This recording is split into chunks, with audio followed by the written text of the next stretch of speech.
2008 के ग्लोबल आर्थिक संकट में करोड़ों लोगों को उनकी बचत, उनकी नौकरी और उनके घरों को खोने की भारी कीमत चुकानी पड़ी थी। और वो सब ऐसे हुआ।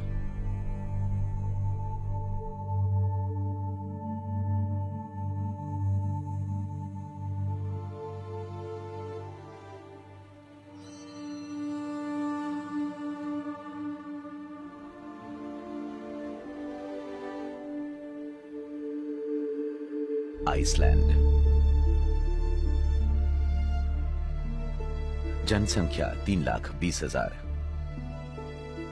सकल घरेलू उत्पाद $1,300 करोड़। बैंक घाटा $10,000 करोड़।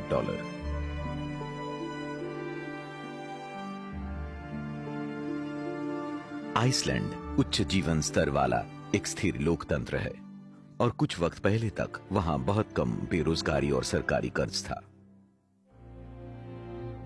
हमारे पास एक मॉडर्न सोसाइटी के लिए हर जरूरी चीज है। साफ एनर्जी, फूड प्रोडक्शन, फिशरीज को ठीक से चलाने वाला कोटा सिस्टम, अच्छी स्वास्थ्य सेवा, अच्छी शिक्षा, साफ हवा, कम अपराध, परिवारों के रहने के लिए एक अच्छी जगह है। लगता था जैसे हमें किसी और चीज की जरूरत नहीं। पर सन 2000 में आइसलैंड के सरकार ने डीरेगुलेशन की एक बड़ी पॉलिसी शुरू की जो विनाशकारी साबित हुई, पहले पर्यावरण के लिए और फिर अर्थव्यवस्था के लिए। उन्होंने अल्कोआ जैसे मल्टीनेशनल कॉर्पोरेशन की विशाल जायंट एल्यूमिनियम स्मेल्टिंग प्लांट्स बनाने की अनुमति देकर शुरुआत की, जिससे आइसलैंड की नेचुरल जियोथर्मल और हाइड्रो इलेक्ट्रिक एनर्जी सोर्सेज पर काफी बुरा असर हुआ। पहाड़ी इलाकों की सबसे खूबसूरत जगहों में से ज्यादातर जगह खूबसूरत रंगों से भरी वादियां जियोथर्मल होती हैं, तो हर एक्शन का रिएक्शन तो जरूर होता है।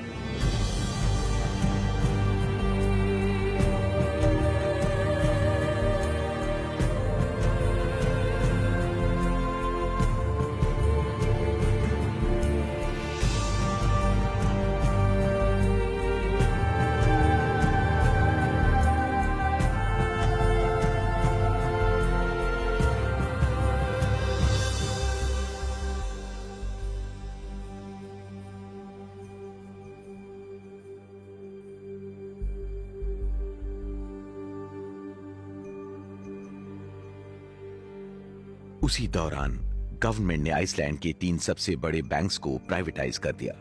उसका नतीजा था फाइनेंशियल डीरेगुलेशन पर किया हुआ एक बहुत ही बड़ा और अनोखा एक्सपेरिमेंट। अगर हम इस बारे में जरा सोचे तो ये कह सकते हैं कि पूरी करो, हमारी मांग कुछ बोलना चाहेंगे आप? पता नहीं अब हमारे साथ क्या होने वाला है। फाइनेंस ने कब्जा किया और पूरे देश को तबाह कर दिया। 5 साल की अवधि में इन 3 छोटे बैंकों ने, जिन्होंने कभी आइसलैंड के बाहर काम नहीं किया था, उन्होंने $12,000 करोड़ का कर्ज लिया, जो आइसलैंड की इकोनॉमी से 10 गुना ज्यादा था। उन बैंकर्स ने खुद पर, एक दूसरे पर और अपने दोस्तों पर पैसे उड़ाए। एक बहुत बड़ा बबल था। स्टॉक के दाम आसमान छू रहे थे। घरों की कीमत दुगनी हो गई थी। आइसलैंड की इस बबल ने बढ़ावा दिया यान असगेर्ड योहानसन जैसे लोगों को। उसने बैंकों से करोड़ों का कर्जा लेकर लंदन में हाई एंड रिटेल बिजनेस खरीदा। साथ ही उसने खरीदा एक पिन स्ट्राइप प्राइवेट जेट, एक 4 करोड़ का याट और एक मैनहट्टन पेंट हाउस। पेपरों में हमेशा यह हेडलाइन होती थी कि इस करोड़पति ने ये कंपनी खरीदी, यूके में या फिनलैंड में या फ्रांस में, जबकि उन्हें ये लिखना चाहिए था कि इस करोड़पति ने इस कंपनी को खरीदने के लिए 100 करोड़ का लोन लिया, और वो भी आप ही के लोकल बैंक से। बैंक्स ने मनी मार्केट फंड्स बनाए और फिर उन्होंने अपने डिपॉजिट होल्डर्स को पैसे निकालकर उन मनी मार्केट फंड्स में डालने की सलाह दी। इस पॉन्जी स्कीम को हर तरफ से पैसे बनाने थे। KPMG जैसी अमेरिकन अकाउंटिंग फर्म्स ने आइसलैंडिंग बैंकों और इन्वेस्टमेंट फर्म्स का ऑडिट किया और उनमें कुछ भी गलत नहीं आया, और अमेरिकन क्रेडिट रेटिंग एजेंसीज ने कहा कि आइसलैंड अद्भुत है। फरवरी 2007 में रेटिंग एजेंसीज ने उन बैंकों को अब तक की सबसे बड़ी रेटिंग देने का फैसला कर दिया, यानी AAA। और सबसे बड़ी बात है कि यहाँ की गवर्नमेंट उन बैंकर्स के साथ ट्रैवल करती थी मानो कोई PR शो हो। 2008 के अंत में जब आइसलैंड की बैंक डूब गए, 6 महीने में ही बेरोजगारी 3 गुना बढ़ गई। आइसलैंड में सब पर इसका असर हुआ।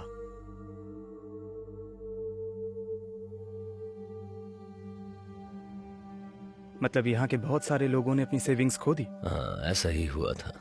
जिन गवर्नमेंट रेगुलेटर्स को आइसलैंड के नागरिकों की रक्षा करनी चाहिए थी, उसने कुछ नहीं किया। मान लीजिए रेगुलेटर के 2 लॉयर्स एक ही बैंक में जाते हैं किसी मुद्दे पर बात करने के लिए। जब वो बैंक के पास पहुंचते हैं, उन्हें बैंक के सामने 19 SUV खड़ी दिखती है बैंक के बाहर। तो वो बैंक के अंदर जाते हैं और उनके ठीक सामने बैठे होते हैं बैंक के 19 लॉयर्स, जो उनकी किसी भी आर्गुमेंट को खारिज कर सकते हैं। और कोई लॉयर अच्छा करता है तो उसे जॉब ऑफर किया जाता है। आइसलैंड की 1/3 फाइनेंशियल रेगुलेटर्स उन बैंकों के लिए काम करने चले गए। पर ये प्रॉब्लम तो हर तरफ है। हाँ, न्यूयॉर्क में भी यही होता है।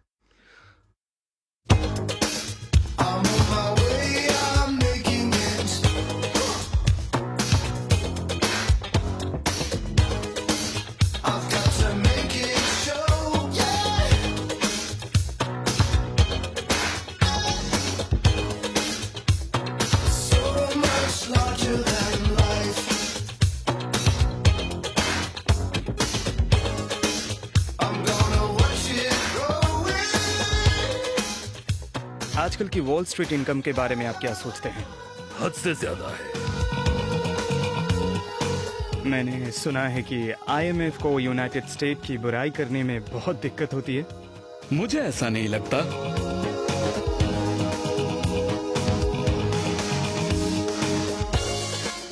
हमें अमेरिकी कानून के अपने उल्लंघन पर गहरा खेद है। इस बात की हैरानी होती है कि ये वॉल स्ट्रीट वाले कितना कोकेन इस्तेमाल करते हैं और अगले दिन आराम से उठकर काम पर जाते हैं। मुझे नहीं पता था क्रेडिट डिफॉल्ट स्वैप्स क्या हैं। मैं थोड़ा पुराने जमाने का हूँ।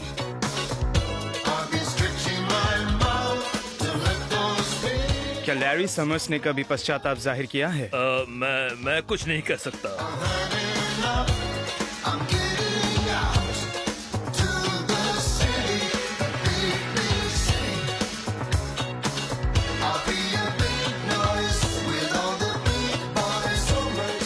गवर्नमेंट्स बस चेक्स लिखती जा रही थी। यह है प्लान A, यह है प्लान B, यह है प्लान C। क्या आप एग्जीक्यूटिव पे पर लीगल कंट्रोल को समर्थन करेंगे? मैं नहीं करूंगा। क्या आप फाइनेंशियल सर्विस इंडस्ट्री में लोगों को मिल रहे मुआवजे से सहमत हैं? अगर वो उसके काबिल है तो हाँ, मैं भी हूँ। लगता है कि वो उसके काबिल हैं। लगता है वो काबिल है।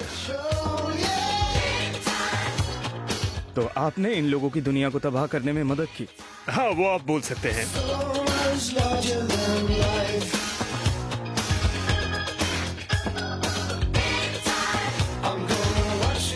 वो लोगों का नुकसान करके अपना निजी फायदा कर रहे थे।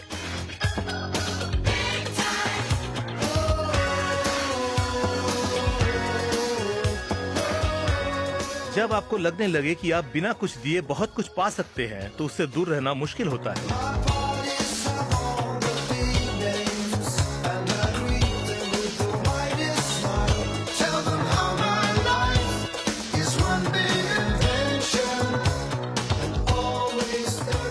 मुझे फिक्र है कि कई लोग फिर से पुराने तरीकों से काम करना चाहते हैं, जिस तरह वो क्राइसिस से पहले काम कर रहे थे।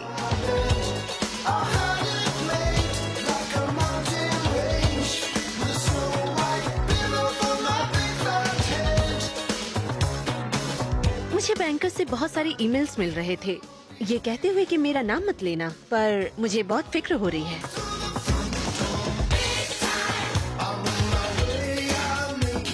तो आपके हिसाब से इस बात की ज्यादा सिस्टमेटिक इन्वेस्टिगेशन नहीं की जा रही है?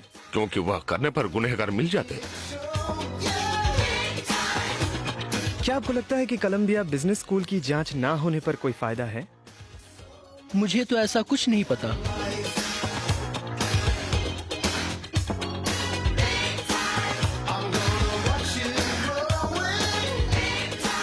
रेगुलेटर्स ने अपना काम नहीं किया।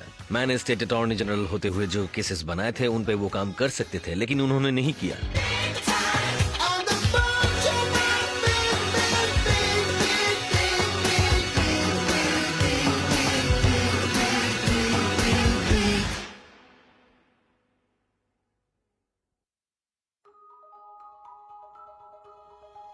वीकेंड पर सबसे सम्मानित और सबसे बड़े इन्वेस्टमेंट बैंक्स में से एक लेमैन ब्रदर्स को मजबूरन खुद को दिवालिया घोषित करना पड़ा। एक और बैंक मेरिल लिंच को आज खुद को मजबूरन बेचना आज इतनी सारी बदलावों से दुनिया भर के फाइनेंशियल मार्केट्स में काफी गिरावट आई है। फाइनेंशियल मार्केट्स में आई गिरावट की वजह से आज वर्ल्ड इकोनॉमी भी खतरे में है। दिन ब दिन बैंकों के हालात और भी बद से बदतर होते जा रहे हैं। सितंबर 2008 में American investment bank Lehman brothers के दिवालिया होने और दुनिया की सबसे बड़ी बीमा AIG के गिरने से एक ग्लोबल फाइनेंशियल क्राइसिस की शुरुआत हुई। और इस तरह रातों रात वो दिवालिया हो गए, मानो स्टॉक से खाई में गिर गए हों। इतिहास का सबसे बड़ा सिंगल पॉइंट ड्रॉप। लीमन के पतन के बाद शेयरों की कीमतों में गिरावट जारी रही है। इसका नतीजा था एक ग्लोबल रिसेशन, जिसमें पूरी दुनिया को करोड़ों अरबों डॉलर्स का नुकसान हुआ। 3 करोड़ लोग बेरोजगार हो गए और अमेरिका का कर्जा दुगना हो गया। अगर आप इस बात पर गौर करें तो इक्विटी वेल्थ की तबाही से, हाउसिंग वेल्थ की तबाही से, इनकम की तबाही और नौकरियों की तबाही से दुनिया भर में 5 करोड़ लोग फिर से गरीबी की रेखा के नीचे जा सकते हैं।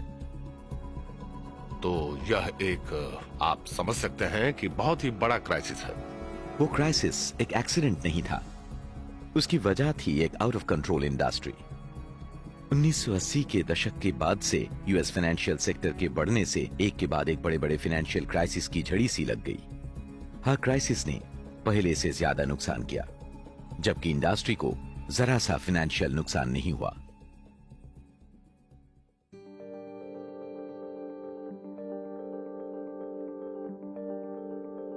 ग्रेट डिप्रेशन के बाद यूनाइटेड स्टेट्स की इकोनॉमी में 40 सालों तक बढ़ोतरी हुई, वो भी बिना एक भी फाइनेंशियल क्राइसिस के। पूरी फाइनेंशियल इंडस्ट्री पर कड़ी निगरानी रखी जाती थी। ज्यादातर रेगुलर बैंक्स लोकल बिजनेसेस थे और उन्हें अपने डिपॉजिटर्स के पैसों से खिलवाड़ करने की सख्त मनाही थी। इन्वेस्टमेंट बैंक्स जो स्टॉक और बॉन्ड ट्रेडिंग का काम देखते थे, वो छोटे प्राइवेट पार्टनरशिप्स होते थे।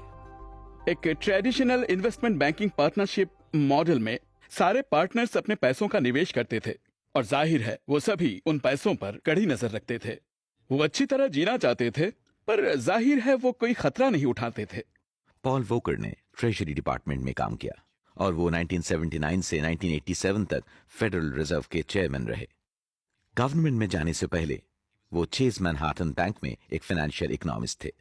जब मैंने ट्रेजरी में जाने के लिए चेज को छोड़ा था 1969 में, तब मेरे ख्याल से मेरी इनकम $45,000 के आसपास थी। साल में $45,000। 1972 में मॉर्गन स्टैनली, उनके पास थे कुल मिलाकर लगभग 110 कर्मचारी, एक ऑफिस और 120 लाख का कैपिटल। और अभी मॉर्गन स्टैनली के पास है 50,000 वर्कर्स और साथ ही करोड़ों का कैपिटल और दुनिया के कोने कोने में ढेर सारे ऑफिस। 1980 के दशक में फाइनेंशियल इंडस्ट्री में विस्फोट हुआ। इन्वेस्टमेंट बैंक्स पब्लिक हो गए, जिससे उन्हें स्टॉक होल्डर्स के पैसों से खेलने का मौका मिला। वॉल स्ट्रीट पर लोग अमीर होने लगे। मेरा एक करीबी दोस्त था जो 1970 में मेरे लिंच में एक बॉन्ड ट्रेडर था। वह रात में एक ट्रेन कंडक्टर की नौकरी करता था क्योंकि उसके 3 बच्चे थे और उसकी कमाई 3 बच्चों को पालने के लिए काफी नहीं थी। 1986 आते आते वह लाखों डॉलर्स कमाने लगा था और उसे लगता था वह उसकी स्मार्टनेस का नतीजा था। इस वक्त हमारे लिए सबसे जरूरी काम है अपने देश की इकोनॉमी को फिर से मजबूत बनाना। 1981 में प्रेसिडेंट रोनाल्ड रेगन ने ट्रेजरी सेक्रेटरी के तौर पर इन्वेस्टमेंट बैंक मेरिल लिंच के CEO डोनाल्ड रेगन को चुना। वॉल स्ट्रीट और मिस्टर प्रेसिडेंट के विचार काफी मिलते हैं। मैं वॉल स्ट्रीट के कई लीडर से बात कर चुका हूँ, सबका कहना है हम प्रेसिडेंट के साथ हैं। रेगन एडमिनिस्ट्रेशन ने इकोनॉमिस्ट्स और फाइनेंशियल लॉबिस्ट्स के समर्थन के साथ 30 साल चलने वाले फाइनेंशियल डीरेगुलेशन की शुरुआत की। 1982 में रेगन एडमिनिस्ट्रेशन ने सेविंग्स और लोन कंपनीज पर से नियंत्रण हटा दिया, जिससे उन्हें अपने डिपॉजिटर्स के पैसों से जोखिम भरी इन्वेस्टमेंट करने की इजाजत मिल गई। दशक के अंत तक सैकड़ों सेविंग्स और लोन कंपनीज नाकामयाब हो चुकी थी। इस क्राइसिस ने टैक्स पेयर के $12,400 करोड़ डुबो दिए। कई लोगों की जीवन भर की जमा पूंजी डूब गई। इसे हमारे इतिहास की सबसे बड़ी बैंक डकैती कह सकते हैं। हजारों सेविंग्स और लोन एग्जीक्यूटिव्स अपनी कंपनीज को लूटने के लिए जेल गए। सबसे बड़े गुनहगारों में एक था चार्ल्स कीटिंग। सर, आप कुछ कहना चाहेंगे? 1985 में जब फेडरल रेगुलेटर्स ने छानबीन शुरू की, तब कीटिंग ने एलन ग्रीनस्पैन नाम के एक इकोनॉमिस्ट को हायर किया।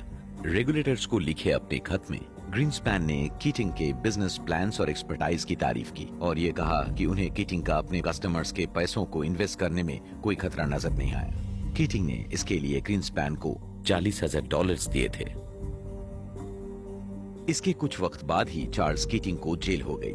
दूसरी तरफ एलन ग्रीनस्पैन को प्रेसिडेंट रेगन ने अमेरिका के सेंट्रल बैंक का चेयरमैन नियुक्त कर दिया, यानी कि फेडरल रिजर्व का। ग्रीनस्पैन को प्रेसिडेंट क्लिंटन और जॉर्ज डब्ल्यू बुश ने भी फिर से नियुक्त किया था। क्लिंटन एडमिनिस्ट्रेशन के दौरान डीरेगुलेशन जारी रहा।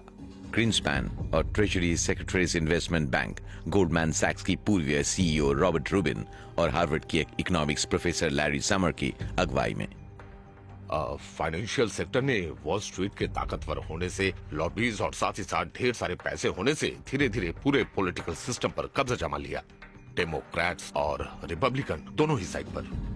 1990 के दशक के अंत तक फाइनेंशियल सेक्टर कुछ बहुत बड़े फर्म्स में संगठित हो गया था। हर एक फर्म इतनी बड़ी थी कि उनकी नाकामयाबी पूरे सिस्टम को खतरे में डाल सकती थी और क्लिंटन एडमिनिस्ट्रेशन ने उनको और भी बड़ा होने में मदद की। 1998 में सिटी कॉर्प और ट्रैवलर्स के मर्जर से जन्म हुआ सिटी ग्रुप का, यानी दुनिया की सबसे बड़ी फाइनेंशियल सर्विसेज कंपनी। इस मर्जर ने ग्लास-स्टीगल एक्ट का उल्लंघन किया, वो कानून जो ग्रेट डिप्रेशन के बाद लागू हुआ था, जिसमें कंज्यूमर डिपॉजिट वाले बैंकों को जोखिम भरे इन्वेस्टमेंट करने की सख्त मनाही थी। ट्रैवलर्स को हासिल करना गैर कानूनी था। ग्रीनस्पैन ने कुछ नहीं कहा। फेडरल रिजर्व ने उन्हें 1 साल की छूट दी, फिर उन्होंने वह कानून पास करवाया। 1999 में समर्स और रूबिन के कहने पर कांग्रेस ने ग्राम लीच ब्लाइली एक्ट पास किया, जिसे कुछ लोग सिटी ग्रुप रिलीफ एक्ट भी कहते हैं। इससे ग्लास-स्टीगल वाला कानून खारिज हो गया और आने वाले मर्जर के लिए रास्ता खुल गया। रॉबर्ट रूबिन ने फिर सिटी ग्रुप के वाइस चेयरमैन के नाते $12.6 करोड़ कमाए। उसने इस फिल्म के लिए इंटरव्यू देने से इनकार कर दिया। बड़े बड़े बैंक्स क्यों बनते हैं? क्योंकि बैंक्स को मोनोपोली पावर पसंद है, क्योंकि बैंक्स को लॉबिंग पावर पसंद है, क्योंकि बैंक्स जानते हैं अगर वो बहुत बड़े होंगे तो उन्हें बचा लिया जाएगा। मार्केट में स्थिरता नहीं होती, या यूं कहिए कम स्थिरता होती है। इसका सबसे अच्छा एग्जाम्पल है ऑयल टैंकर्स। वो बहुत बड़े होते हैं और इसीलिए उन्हें कंपार्टमेंट्स में रखना जरूरी होता है, ताकि ऑयल के हिलने की वजह से बोट पलट ना जाए। बोट का डिजाइन इस बात को ध्यान में रखकर बनाते हैं और मंदी के बाद सख्त नियम आने से मानो मार्केट में वाटर टाइट कंपार्टमेंट्स लागू हुए और डीरेगुलेशन ने उस कंपार्टमेंटलाइजेशन को खत्म ही कर दिया। अगला संकट 90 के दशक के अंत में आया। इन्वेस्टमेंट बैंक्स ने इंटरनेट स्टॉक्स में एक भारी बबल को बढ़ावा दिया, जिसके बाद 2001 में मार्केट क्रैश हुआ, जिससे इन्वेस्टमेंट में $5 लाख करोड़ का नुकसान हुआ। The securities and exchange commission, वो फेडरल एजेंसी जो डिप्रेशन के बाद इन्वेस्टमेंट बैंकिंग पर नजर रखने के लिए बनाई गई थी, उसने अपना काम नहीं किया था। जरूरी फेडरल एक्शन की गैर हाजिरी में, जो कभी हुआ ही नहीं, और जरा सा भी सेल्फ रेगुलेशन ना होने की वजह से जरूरी है कि दूसरे लोग आगे आकर आवश्यक सुरक्षा के कदम उठाए। एलियट स्पिट्जर की जांच से पता चला कि इन्वेस्टमेंट बैंक्स ने उन इंटरनेट कंपनीज को बढ़ावा दिया, ये जानते हुए कि वो असफल होगी। स्टॉक एनालिस्ट को उनके लाए हुए बिजनेस के मुताबिक पेमेंट दी जाती थी और उनकी पब्लिकली और प्राइवेटली कही हुई बातों में जमीन आसमान का फर्क होता था। इन्फोस्पेस, जिसे सबसे ऊंची रेटिंग मिली थी, उसे एक एनालिस्ट ने कबाड़ का टुकड़ा कह दिया है और एक्साइट, जिसकी रेटिंग भी ऊंची थी, उसे बेकार कचरा कहा गया है। इन्वेस्टमेंट बैंक्स ने अपने बचाव में ऐसा कभी भी नहीं कहा कि आप गलत हैं, बल्कि ये कहा कि सब कर रहे हैं और सब जानते हैं ये हो रहा है, इसलिए किसी को भी एनालिस्ट पर भरोसा करने की जरूरत नहीं है। दिसंबर 2002 में इस इन्वेस्टमेंट बैंक्स ने कुल $140 करोड़ में केस सेटल किया और अपने तरीके बदलने का वादा किया। स्कॉट टैलबॉट वॉशिंगटन के सबसे शक्तिशाली ग्रुप्स में से एक फाइनेंशियल सर्विसेज राउंड टेबल के चीफ लॉबिस्ट हैं, जो दुनिया की लगभग सभी सबसे बड़ी फाइनेंशियल कंपनीज को रिप्रेजेंट करते हैं। क्या आप इस बात से कंफर्टेबल हैं कि आपकी कोई मेंबर कंपनीज बड़े पैमाने पर क्रिमिनल एक्टिविटी में जुटी हुई थी? आपको ठीक से बताना होगा। ठीक है। और पहली बात, कोई क्रिमिनल एक्टिविटी बर्दाश्त नहीं की जा सकती।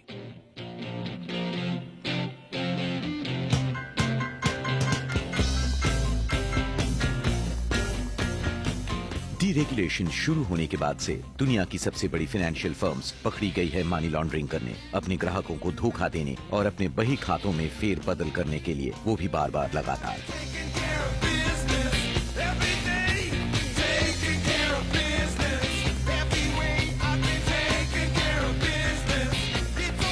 क्रेडिट स्विस ने ईरान के न्यूक्लियर प्रोग्राम के लिए और बैलिस्टिक मिसाइल्स बनाने वाले aerospace industries organization of Iran के लिए पैसों का जुगाड़ करने में मदद की। ईरानियन के रूप में इसकी पहचान करने वाली कोई भी जानकारी हटा दी जाएगी। बैंक पर 53.6 करोड़ का जुर्माना लगाया गया।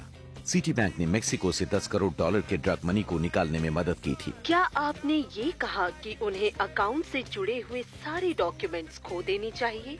मैंने बस ये मजाक में कहा था, वो शुरुआती दौर में था, मेरा मतलब वो नहीं था। 1998 और 2003 के बीच फैनी मे ने अपनी हुई कमाई को $1000 करोड़ से ज्यादा बढ़ाकर बताया। ये अकाउंटिंग स्टैंडर्ड्स काफी ज्यादा कॉम्प्लेक्स हैं और इन्हें समझने की जरूरत है क्योंकि इसके साथ काफी लोग सहमत नहीं होते हैं।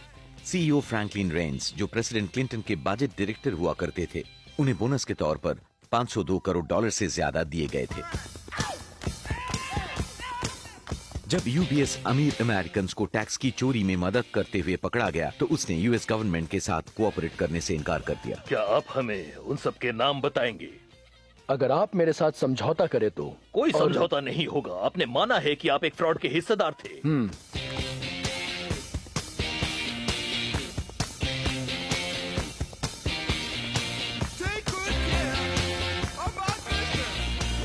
पर एक तरफ जहां कंपनीज पर बेइंतहा जुर्माने लगाए जा रहे हैं, वहीं इन्वेस्टमेंट फर्म्स का अपने किसी भी गलत कामों को मानना जरूरी नहीं। जब आप इतने बड़े हो, इतने सारे प्रोडक्ट्स और कस्टमर्स से डील कर रहे हो, तो गलतियां होती है। लगता है जैसे फाइनेंशियल सर्विसेज इंडस्ट्री में क्रिमिनलिटी एक लेवल है जो साफ नजर आता है। आपने आखिरी बार कब देखा था? सिस्को या इंटेल या गूगल या एप्पल या IBM में ऐसा कुछ? मैं ये बात मानता हूँ कि हाईटेक और फाइनेंशियल सर्विसेज में जमीन आसमान का फर्क है। हाँ, लेकिन कैसे? वैसे देखने जाओ तो हाईटेक एक क्रिएटिव बिजनेस है जहाँ पर वैल्यू जनरेशन और इनकम आती है लगातार कुछ नया और अलग बनाते रहने से। 1990 के दशक की शुरुआत से डीरेगुलेशन और टेक्नोलॉजी में बढ़ोतरी आने की वजह से ऐसे कॉम्प्लेक्स फाइनेंशियल प्रोडक्ट्स का विस्फोट हुआ जिन्हें कहा गया डेरिवेटिव्स। इकोनॉमिस्ट और बैंकर्स का दावा था कि उनसे मार्केट सुरक्षित हुए थे, पर असल में उनसे वो और भी अस्थिर हो गए। कोल्ड वॉर के खत्म होने के बाद कई सारे पुराने फिजिसिस्ट्स और मैथमेटिशियंस ने अपने हुनर को कोल्ड वॉर टेक्नोलॉजी में बढ़ाने के बजाय फाइनेंशियल मार्केट्स में इस्तेमाल करने का फैसला किया और फिर इन्वेस्टमेंट बैंकर्स और हेज फंड्स के साथ अलग अलग हथियार बनाए। बिल्कुल, जैसा वॉरेन बफेट ने कहा था, बड़ी तबाही के हथियार। रेगुलेटर्स, पॉलिटिशियंस और व्यापारियों ने फाइनेंशियल सिस्टम की स्थिरता पर फाइनेंशियल इनोवेशन के खतरे को ज्यादा सीरियसली नहीं लिया। डेरिवेटिव्स का इस्तेमाल करके बैंकर्स लगभग किसी भी चीज पर जुआ खेल सकते थे। वो तेल की कीमतों में आ रहे उतार चढ़ाव पर, किसी कंपनी की बैंकरप्सी पर, यहाँ तक कि मौसम पर भी दांव लगा सकते थे। 1990 के दशक के अंत तक डेरिवेटिव्स $50 लाख करोड़ का अनियमित बाजार बन चुका था। 1998 में किसी ने उन्हें नियमित करने की कोशिश की। ब्रुक्स ली बोर्न स्टैनफोर्ड लॉ स्कूल में अपनी क्लास में अव्वल आई थी और वो एक बड़ी लॉ रिव्यू को एडिट कराने वाली पहली महिला थी। आर्नल्ड एंड पोर्टर में डेरिवेटिव्स प्रैक्टिस को चलाने के बाद बॉर्न को प्रेसिडेंट क्लिंटन ने उस कमोडिटी फ्यूचर्स ट्रेडिंग कमीशन को चलाने के लिए नियुक्त किया जो डेरिवेटिव्स मार्केट पर नजर रखता था।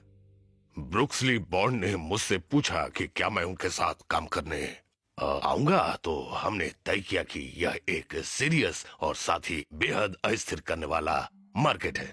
मई 1998 में CFTC ने डेरिवेटिव्स को नियमित कराने के लिए एक प्रस्ताव जारी किया। क्लिंटन के ट्रेजरी डिपार्टमेंट ने तुरंत उस पर प्रतिक्रिया की। मैं ब्रुक्स ली के ऑफिस में बस गया ही था और तब वह अपने टेलीफोन का रिसीवर नीचे रख रही थी और सच कहूं तो उनका चेहरा उतरा हुआ था और उन्होंने मेरी तरफ देखकर कहा, लैरी समर्स का कॉल था। उनके ऑफिस में 13 बैंकर्स बैठे हुए थे और उन्होंने एक तरह से धमकाते हुए बात की थी और बॉन्ड को रुक जाने को कहा था। सारे बैंक सब बुरी तरह से इसी तरह की एक्टिविटी से पैसे कमाने के आदी हो गए थे और इसी से उन्हें रेगुलेट होने से रोकने के लिए एक बड़ी लड़ाई की शुरुआत हुई। समर्स के उस फोन कॉल के कुछ वक्त बाद ग्रीन्सपैन, रूबिन और ACC चेयरमैन आर्थर लेविट ने बॉन्ड की निंदा करते हुए एक जॉइंट स्टेटमेंट जारी किया और डेरिवेटिव्स को अनियमित रखने के लिए कानून लाने की सिफारिश की। उन डेरिवेटिव्स ट्रांजैक्शन को जिन्हें प्रोफेशनल्स प्राइवेटली नेगोशिएट करते हैं उन्हें रेगुलेट करना फिजूल है।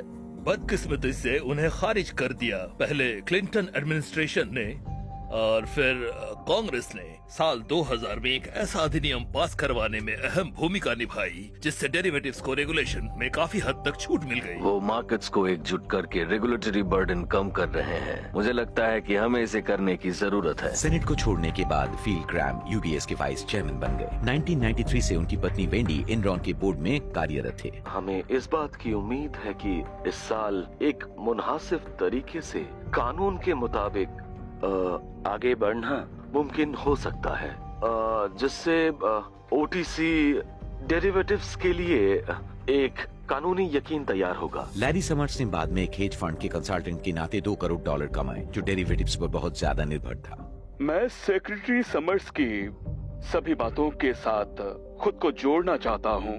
दिसंबर 2000 में कांग्रेस ने Commodity Futures Modernization Act pass किया। फाइनेंशियल इंडस्ट्री की लॉबीज की मदद से उसने डेरिवेटिव्स के रेगुलेशन पर रोक लगा दी। जैसे ही वो हुआ, हर तरफ हलचल शुरू हो गई और 2000 के बाद डेरिवेटिव और फाइनेंशियल इनोवेशन के इस्तेमाल में बहुत ही बड़ा उछाल आया। ईश्वर की शपथ लेता हूँ, ईश्वर की शपथ लेता हूँ। जब तक 2001 में जॉर्ज बुश ने सत्ता संभाली, तब तक यूएस फाइनेंशियल सेक्टर पहले से कहीं ज्यादा फायदेमंद, केंद्रित और ताकतवर हो चुका था। इस पूरी इंडस्ट्री पर कब्जा कर चुके थे 5 investment banks, 2 financial conglomerates, 3 securities insurance companies और 3 रेटिंग एजेंसीज। और उन सबको एक साथ जुड़ा हुआ था सिक्योरिटाइजेशन फूड चेन ने, एक नया सिस्टम जो मॉर्गेजेस और दूसरे लोन्स में लगे हुए करोड़ों अरबों डॉलर्स को दुनिया भर के इन्वेस्टर्स के साथ जोड़ता था। 30 साल पहले अगर आप घर के लिए एक लोन लेते थे तो लोन देने वाला यह उम्मीद करता था कि आप उसे पैसे लौटा देंगे। जो लोन देता था वह चाहता था कि आप उसके पैसे लौटाएं। अब यहाँ सिक्योरिटाइजेशन हो गया है, जिसके तहत लेनदार अगर लोन नहीं चुका पाता है तब भी देनदार पर कोई खतरा नहीं होता है। पुराने सिस्टम में जब एक होम ओनर हर महीने अपना मॉर्गेज भरता था तो वो पैसा उसके लोकल लेंडर के पास जाता था और उनकी मॉर्गेजेस चुकाने में दशकों लग जाते थे। लेंडर्स सावधान रहते थे। नए सिस्टम में लेंडर्स ने सारे मॉर्गेजेस इन्वेस्टमेंट बैंक्स को बेच दिए। फिर इन्वेस्टमेंट बैंक्स ने हजारों मॉर्गेजेस और दूसरे लोन्स जैसे कि कार लोन्स, स्टूडेंट लोन्स और क्रेडिट कार्ड डेट को एक साथ मिलाकर बनाए कॉम्प्लेक्स डेरिवेटिव्स, जिन्हें कहा गया कोलैटरलाइज्ड डेट ऑब्लिगेशंस या सीडीओज। उन इन्वेस्टमेंट बैंक्स ने फिर उन सीडीओज को इन्वेस्टर्स को बेचा। अब जब होम ओनर्स अपने मॉर्गेजेस भरते तो वो पैसा दुनिया भर के इन्वेस्टर्स तक पहुंच जाता। इन्वेस्टमेंट बैंक्स ने पैसा देकर रेटिंग एजेंसीज उन सीडीओज को इवैल्यूएट करवाया और उनमें से कईयों को एक AAA रेटिंग दे दी गई, जो कि सबसे ऊंचा इन्वेस्टमेंट ग्रेड होता है। इसे वो सीडीओज रिटायरमेंट फंड्स वैल्यू में मशहूर हो गए, क्योंकि वो सिर्फ ऊंची रेटिंग वाली सिक्योरिटीज ही खरीद सकते थे। ये सिस्टम एक जिंदा टाइम बॉम्ब था। देनदारों को अब इस बात की परवाह नहीं थी कि कोई लेनदार पैसा चुका सकता है या नहीं, इसीलिए उन्होंने जोखिम भरे लोन्स लेना शुरू कर दिया। इन्वेस्टमेंट बैंक्स को भी कोई परवाह नहीं थी। वो जितने ज्यादा सीडीओज बेचते, उनका मुनाफा उतना ही ज्यादा होता। और वो रेटिंग एजेंसीज जिन्हें इन्वेस्टमेंट बैंक पैसे देते थे, उनकी सीडीओज की रेटिंग गलत साबित होने पर उन्हें कोई जिम्मेदार ठहराने वाला नहीं था। आपको जिम्मेदार ठहराने वाला कोई नहीं था और कोई रोकने वाला भी नहीं था, इसीलिए उन्हें तो ग्रीन सिग्नल मिल गया था लोन्स पर लोन्स देने का। 2000 और 2003 के बीच हर साल बनने वाले मॉर्गेज लोन्स की संख्या लगभग चौगुनी हो गई। इस सिक्योरिटाइजेशन फूड चेन से जुड़े हुए एक शख्स को शुरू से लेकर अंत तक मॉर्गेज की क्वालिटी से कोई फर्क नहीं पड़ता था। उन्हें तो बस फिक्र थे अपने वॉल्यूम बढ़ाने की और ज्यादा से ज्यादा पैसे कमाने की। 2000 के दशक की शुरुआत में सबसे जोखिम भरे लोन्स की तादाद बढ़ गई, यानी सब प्राइम लोन्स। पर जब हजारों सब प्राइम लोन्स को मिलाकर सीडीओज बनाए गए, तब भी उनमें से कईयों को AAA रेटिंग्स दी गई। अब ऐसे डेरिवेटिव प्रोडक्ट्स भी तो मुमकिन था जिनमें ये खतरा नहीं होते, जो डिडक्टेबल्स के बराबर ही होते, पर उनमें उठाए गए खतरों की एक लिमिट तय की जा सकती थी। उन्होंने ऐसा नहीं किया, है ना? उन्होंने ऐसा नहीं किया, और सोचने जाओ तो करना चाहिए था। तो क्या ये लोग जानते थे कि वो कुछ खतरनाक कर रहे हैं? शायद वो जानते थे। इन्वेस्टमेंट बैंक दरअसल सबप्राइम लोन्स को प्राथमिकता देते थे क्योंकि उनकी ब्याज थोड़ी ज्यादा होती थी। इससे प्रेडेटरी लेंडिंग में भारी बढ़त हुई। कर्जदारों को बेवजह महंगे सबप्राइम लोन्स में डाल दिया गया और कई लोन्स ऐसे लोगों को दिए गए जो उन्हें चुका नहीं सकते थे। वह सारे इंसेंटिव्स जो फाइनेंशियल इंस्टीट्यूशंस अपने मॉर्गेज ब्रोकर्स को ऑफर करते थे, वह उनके सबसे ज्यादा मुनाफे वाले प्रोडक्ट को बेचने पर बेस्ड थे, यानी कि प्रेडेटरी लोन्स। बैंकर ज्यादा पैसे कमाता है अगर वो आपको एक सबप्राइम लोन में डालता है, और इसलिए वो वही डालेगा। Part 2, the bubble 2001 to 2007। अचानक हर साल सैकड़ों अरब डॉलर सिक्योरिटाइजेशन चेन के जरिए बहने लगे क्योंकि कोई भी मॉर्गेज ले सकता था। घर की खरीद और उनकी कीमतें आसमान छूने लगी और इसका नतीजा हुआ इतिहास का सबसे बड़ा financial bubble. Real estate real है, वो अपनी संपत्ति देख सकते हैं, संपत्ति में रह सकते हैं और उसे किराए पे भी दे सकते हैं। हाउसिंग में एक बहुत ही बड़ा उछाल आया था जिसका कोई मतलब ही नहीं बनता था। फाइनेंशियल सेक्टर की फाइनेंसिंग भूख ही हर किसी से ये काम करवा रही थी। पिछली बार हमारे यहाँ हाउसिंग बबल 80 के दशक के अंत में हुआ था। उस वक्त घर की कीमतें अभी के मुकाबले काफी कम बढ़ी थी। उस हाउसिंग बबल की वजह से काफी ज्यादा मंदी हुई थी। 1996 से 2006 तक घर की कीमतें दुगनी हो गई थी।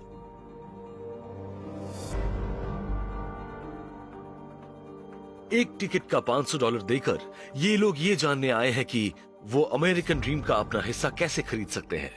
गोल्डमैन सैक्स, Bear Stearns, Lehman Brothers, Merrill Lynch सभी इसमें शामिल थे। 10 साल में अकेले सब प्राइम लेंडिंग से एक साल की $3,000 करोड़ की आमदनी बढ़कर $7,000 करोड़ तक बढ़ गई थी। वह लोग जानते थे कहां क्या हो रहा है। सबसे बड़े सब prime lender country wide financial ने $9,700 करोड़ के लोन्स दिए।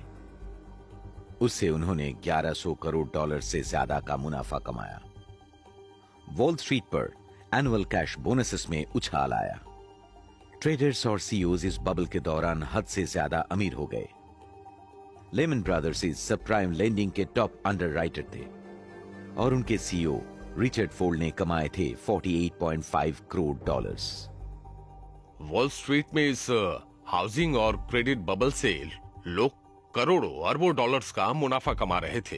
2006 तक सारे मुनाफे का करीब 40% हिस्सा S&P 500 फर्म्स यानी के फाइनेंशियल इंस्टीट्यूशन से आ रहा था। मुनाफे और आमदनी कुछ भी असली नहीं थे, वो तो बस सिस्टम द्वारा बनाए जा रहे पैसे थे जिन्हें आमदनी का नाम दिया गया। 2-3 सालों में अगर कोई डिफॉल्ट होता सब कुछ मिट जाता। मेरे ख्याल से असल में सोचो तो ये एक बहुत बड़ी नेशनल और सिर्फ नेशनल ही नहीं ग्लोबल पॉन्जी स्कीम थी। Home ownership and equity protection act के जरिए फेडरल रिजर्व बैंक के पास मॉर्गेज इंडस्ट्री को रेगुलेट करने का पूरा अधिकार था, पर फेड चेयरमैन एलन ग्रीनस्पैन ने उसका इस्तेमाल करने से इनकार कर दिया। एलन ग्रीनस्पैन ने कहा, नहीं, वह रेगुलेशन है, आइडियोलॉजिकली मैं इसमें विश्वास नहीं करता। 20 साल तक रॉबर्ट गनायज़दा एक powerful consumer advocacy group green lining के हेड थे। वो नियमित रूप से ग्रीनस्पैन से मिलते रहते थे। हमने उनको कंट्री वाइड और 150 अलग अलग कॉम्प्लेक्स एडजस्टेबल रेट मॉर्गेजेस का उदाहरण दिया और उन्होंने कहा, अगर आपके पास मैथ में डॉक्टरेट भी होता तब भी आप ये कभी समझ नहीं पाते कि आपके लिए कौन सा वाला अच्छा है और कौन सा नहीं। तो हमें लगा कि वह एक्शन लेने वाले हैं, पर जैसे जैसे बातचीत आगे बढ़ी यह बात साफ हो गई कि वह अपनी सोच नहीं बदलेंगे। हम ग्रीनस्पैन से 2005 में फिर से मिले। अक्सर हम उनसे एक साल में 2 बार मिलते थे और कम से कम एक बार तो मिलते ही थे। एलन ग्रीनस्पैन ने इस फिल्म के लिए इंटरव्यू देने से इनकार किया। इंस्टेंट ग्लोबल कम्युनिकेशन की इस अद्भुत दुनिया में कैपिटल की फ्री और एफिशिएंट मूवमेंट मानव इतिहास में सबसे बड़ी खुशहाली लाने में मदद कर रही है। The securities and exchange commission ने बबल के दौरान इन्वेस्टमेंट बैंक्स की कोई बड़ी तहकीकात नहीं की। 146 को सेक्शन के इन्फोर्समेंट डिवीजन से निकाल दिया गया। क्या आपने इस बात की गवाही दी है? हाँ। तो फिर मेरे मेरे ख्याल से सिस्टमेटिक कटिंग की गई है, या आप इसे जो भी कहना चाहें, पर स्टाफ के घटाने से एजेंसी और उसकी काबिलियत घटाई गई है। Section office of risk management में कितने लोग रह गए थे? आपने एक कहा था ना? हाँ, रात को घर जाते वक्त ऑफिस की लाइट्स वो खुद ही बंद करते थे। बबल के दौरान इन्वेस्टमेंट बैंक्स भरे मात्रा में उधार ले रहे थे, ज्यादा लोन्स खरीदने और ज्यादा सीडीओस बनाने के लिए। उधार लिए गए पैसे और बैंकों के अपने पैसे के बीच के रेशियो को कहा जाता था लिवरेज। बैंक जितना ज्यादा उधार लेते, उनका लिवरेज उतना ही ज्यादा होता। 2004 में गोल्डमैन सैक्स के सीईओ हेनरी पॉल्सन ने सिक्योरिटीज एंड एक्सचेंज कमीशन को लेवरेज की लिमिट में ढील देने के लिए मना लिया, जिससे बैंकों को अपनी उधारी तेजी से बढ़ाने में मदद मिली। दी एसईसी ने किसी तरह इन्वेस्टमेंट बैंक्स को और ज्यादा जुआ खेलने देने का फैसला किया। वो पागलपन था, मुझे नहीं पता उन्होंने ऐसा क्यों किया, पर किया। 28 अप्रैल 2004 को एसीसी ने इन्वेस्टमेंट बैंक्स पर लेवरेज लिमिट्स हटाने पर विचार करने के लिए मुलाकात की। हम कह चुके हैं ये बैंक्स बहुत बड़े हैं और यही सच है, पर इसका मतलब है कि अगर कुछ भी गलत होता है तो बहुत बड़ी गड़बड़ी हो जाएगी। इन लेवल्स पर ये साफ है कि सबसे हाईली सोफिस्टिकेटेड फाइनेंशियल इंस्टीट्यूशंस के साथ काम कर रहे हैं। ये वो फर्म्स है जो अमेरिका में सबसे ज्यादा डेरिवेटिव एक्टिविटी में जुटी हुई हैं। हमने उनमें से कुछ से बात की कि उनका कंफर्ट लेवल क्या है। उन फर्म्स को वाकई में लगा कि वह नंबर सही था। क्या सभी स्टाफ कमीशंस के रिकमेंड किए हुए नए नियमों को अपनाने के लिए अपना मत दे रहे हैं? हाँ। सब दे रहे हैं। फैसला हो गया, मीटिंग स्थगित की जाती है। फाइनेंशियल सिस्टम में लेवरेज का स्तर काफी डरावना हो गया था। इन्वेस्टमेंट बैंक्स 33:1 के स्तर तक लेवरेज कर रहे थे। इसका मतलब है कि उनके एसेट बेस की वैल्यू में 3% की कमी भी उन्हें दिवालिया बना सकती थी। फाइनेंशियल सिस्टम में कभी भी फटने वाला एक और टाइम बॉम्ब था AIG, दुनिया की सबसे बड़ी इंश्योरेंस कंपनी। भारी मात्रा में क्रेडिट डिफॉल्ट स्वैप्स कहलाए जाने वाले डेरिवेटिव्स बेच रही थी। वो इन्वेस्टर्स जिनके पास सीडीओज थे, उनके लिए क्रेडिट डिफॉल्ट स्वैप्स एक इंश्योरेंस पॉलिसी का काम करते थे। एक क्रेडिट डिफॉल्ट स्वैप खरीदने वाला इन्वेस्टर AIG को एक क्वार्टरली प्रीमियम भराता था और सीडीओ के खराब हो जाने पर AIG ने इन्वेस्टर को उनके नुकसान की भरपाई करने का वादा किया था। पर रेगुलर इंश्योरेंस के विपरीत सट्टेबाज भी AIG से क्रेडिट डिफॉल्ट स्वैप्स खरीद सकते थे, उन सीडीओज के खिलाफ दांव लगाने जो उनके नहीं थे। इंश्योरेंस में आप सिर्फ अपनी चीजों को ही इंश्योर कर सकते हैं। मान लीजिए आपकी और मेरी एक प्रॉपर्टी है, मेरा एक अपना घर है। मैं उस घर को एक ही बार इंश्योर कर सकता हूं, पर डेरिवेटिव्स की दुनिया में कोई भी उस घर को इंश्योर कर सकता है। तो आप उसे इंश्योर कर सकते हैं, कोई और भी ऐसा कर सकता है। मान लीजिए 50 लोग मेरे घर को इंश्योर करवाते हैं, तो क्या होगा अगर मेरा घर जल जाता है? अब सिस्टम में नुकसान की संख्या बहुत ज्यादा बढ़ जाती है। क्योंकि क्रेडिट डिफॉल्ट स्वैप्स पर नियंत्रण नहीं था, AIG को नुकसान की भरपाई करने के लिए अलग से पैसा बचाकर नहीं रखने पड़ते थे। इसके बजाय कॉन्ट्रैक्ट्स के साइन होते ही AIG अपने एम्प्लॉइज को बड़े कैश बोनसेस देता था, पर बाद में अगर सीडीओज खराब हो जाते तो नुकसान की भरपाई करने की जिम्मेदारी AIG की होती। लोगों को मानो इनाम दिए जा रहे थे बड़े खतरे उठाने के लिए। अच्छे वक्त में उन्हें मिले शॉर्ट टर्म रेवेन्यूज और प्रॉफिट्स, जिसका नतीजा थे बोनसेस। पर वक्त के साथ तो उन फर्म्स का दिवालिया होना तो तय था। वह भरपाई करने का बड़ा ही अजीब सिस्टम था। लंदन में AIG के फाइनेंशियल प्रोडक्ट्स डिवीजन ने बबल के दौरान $50,000 करोड़ की कीमत के क्रेडिट डिफॉल्ट स्वैप्स जारी किए, ज्यादातर उन सीडीओज के लिए जिनके पीछे थे सब प्राइम मॉर्गेजेस।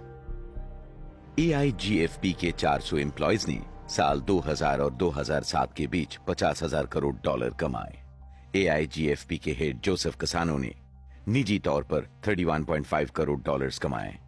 देखिए, हमारे लिए मुश्किल है बिना किसी वजह ये सोचना भी कि हम उनमें से किसी भी ट्रांजैक्शन में एक भी डॉलर का नुकसान होता हुआ देखें। 2007 में AIG के ऑडिटर्स ने चेतावनी दी। उनमें से एक जोसेफ सेंट डेनिस ने विरोध में रिजाइन कर दिया, कसानो द्वारा बार बार AIGFP के अकाउंट की जांच कराने से रोके जाने के बाद। मैं बताता हूँ उस एक इंसान के बारे में जिसे बोनस नहीं मिला जबकि बाकी सबको मिला। वे थे मिस्टर सेंट डेनिस, जिन्होंने आप दोनों को आगाह करने की कोशिश की कि आप बहुत बड़ी मुसीबत में फंसने वाले हैं। उन्होंने फ्रस्ट्रेशन में काम छोड़ा और उन्हें बोनस नहीं मिला। 2005 में रघुराम राजन, जो इंटरनेशनल मॉनेटरी फंड के चीफ इकोनॉमिस्ट थे, उन्होंने दुनिया के सबसे elite banking conference annual Jackson Hole symposium में एक पेपर पेश किया। ऑडियंस में कौन था? दुनिया के सभी सेंट्रल बैंकर्स थे। सबसे पहले तो खुद मिस्टर ग्रीनस्पैन और बेन बेर्नांके, लैरी समर्स वहाँ थे, टिम गाइटनर भी थे। मेरे पेपर का टाइटल यह है कि क्या फाइनेंशियल डेवलपमेंट दुनिया को और खतरनाक बना रहा है, और इसका जवाब था बना रहा है। राजन के पेपर ने उन इंसेंटिव स्ट्रक्चर्स पर फोकस किया था जिनमें शॉर्ट टर्म प्रॉफिट्स के आधार पर बड़े कैश बोनस मिलते थे, पर बाद में होने वाले नुकसान पर कोई पेनाल्टीज नहीं लगाई जाती थी। राजन का कहना था कि यही इंसेंटिव्स बैंकर को खतरा उठाने का बढ़ावा देते थे, जिनसे आखिर में उनकी अपनी ही फार्म्स का खात्मा हो सकता था या प्योर फाइनेंशियल सिस्टम का भी।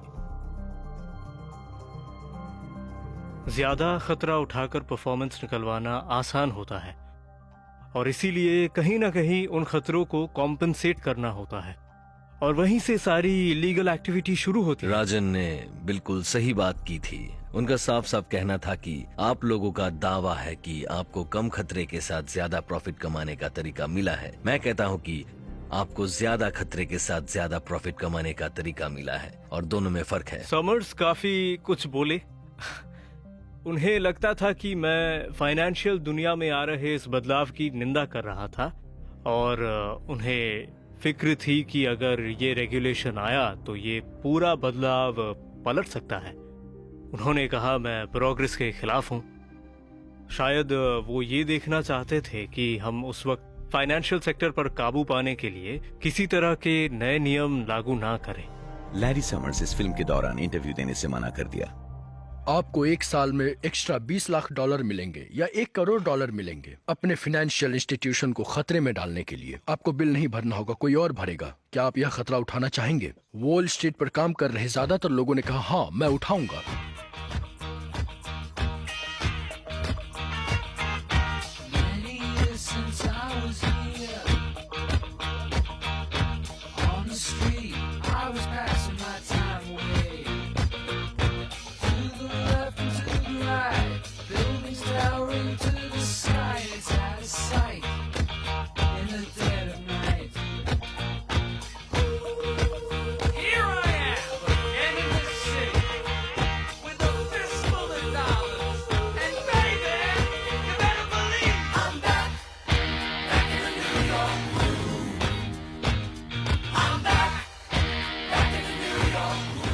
उनके लालच का अंत नहीं था।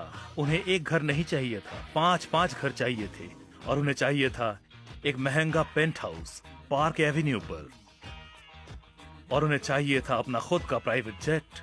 आपको लगता है ये ऐसी इंडस्ट्री है जिसमें इतनी ज्यादा कंपनसेशन लेवल जायज है? मेरे ख्याल से कुछ भी कहने से पहले सोचना होगा कि बहुत ज्यादा था या नहीं। हम ऐसे जज नहीं कर सकते। फ्लोरिडा में $1.4 करोड़ का एक ओशन फ्रंट होम है। सन वैली आइडाहो में एक समर वेकेशन होम है। आप और आपकी वाइफ के पास लाखों डॉलर की पेंटिंग से भरा हुआ एक आर्ट कलेक्शन है। रिचर्ड फोर्ड कभी भी ट्रेडिंग फ्लोर पे नहीं आते थे। वहाँ पर हर वक्त आर्ट एडवाइजर्स होते थे। उनका अपना प्राइवेट एलिवेटर था। वो डिस्कनेक्टेड रहने के लिए कुछ भी कर जाते थे। वो लोग एलिवेटर को चलाने के लिए टेक्नीशियंस हायर किए थे। उनका ड्राइवर पहले ही कॉल करता और एक सिक्योरिटी गार्ड उस एलिवेटर को चलने के लिए तैयार रखता। तो बस 2 या 3 सेकंड का वक्त ही होता था जब उन्हें वहाँ लोगों को देखना पड़ता था, और एलिवेटर से चले जाते थे 31st फ्लोर पर।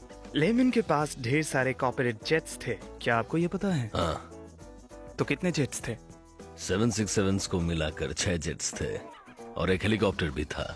अच्छा, एक आदमी के लिए ये कुछ ज्यादा नहीं है? आप टाइप ए पर्सनालिटी से डील कर रहे हैं, और उन्हें लगता था वे सब जानते हैं। बैंकिंग एक बेमतलब कॉन्टेस्ट हो गया। मैं तुमसे ज्यादा बड़ा, इस तरह की बातें, बस आगे निकलने की दौड़। 5,000 करोड़ की डील्स काफी नहीं होती थी तो 10,000 करोड़ डॉलर्स की डील करते। ये लोग खतरा मोल लेने वाले होते हैं, जज्बाती होते हैं। जोनाथन एल्बर्ट एक थेरेपिस्ट है जिनके क्लाइंट्स में कई high level all street executives शामिल है। ये उनके रवैये का हिस्सा है, उनकी शख्सियत का हिस्सा है, और वो काम के बाहर भी उन पर हावी रहता है। उनके लिए बड़ी ही आम बात है बाहर जाना, स्ट्रिप बार्स में जाना, ड्रग्स इस्तेमाल करना। मैंने उनमें कोकेन का इस्तेमाल देखा है और प्रोस्टिट्यूशन का भी इस्तेमाल देखा है।